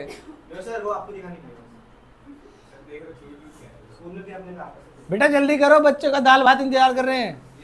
हो गए 7 पॉइंट, अच्छा होगा, हो गए। बताओ चलो, पहला पॉइंट बताओ, जल्दी जल्दी बता दो। हाँ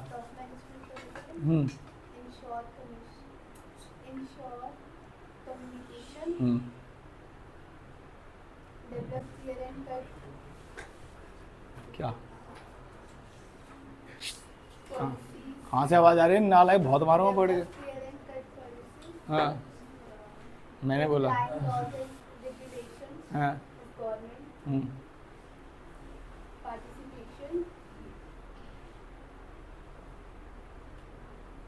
इन मैनेजमेंट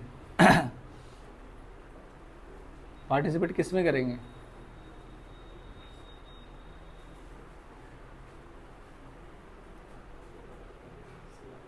गवर्नमेंट के प्रोग्राम्स। आगे बढ़ो, बैठ जाओ नालायक।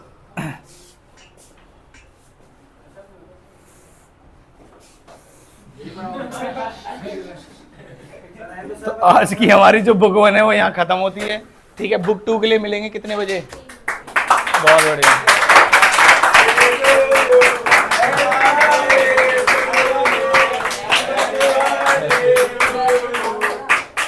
हर ताली बजाने का मतलब हैप्पी बर्थडे ही है। बंद कर देंगे।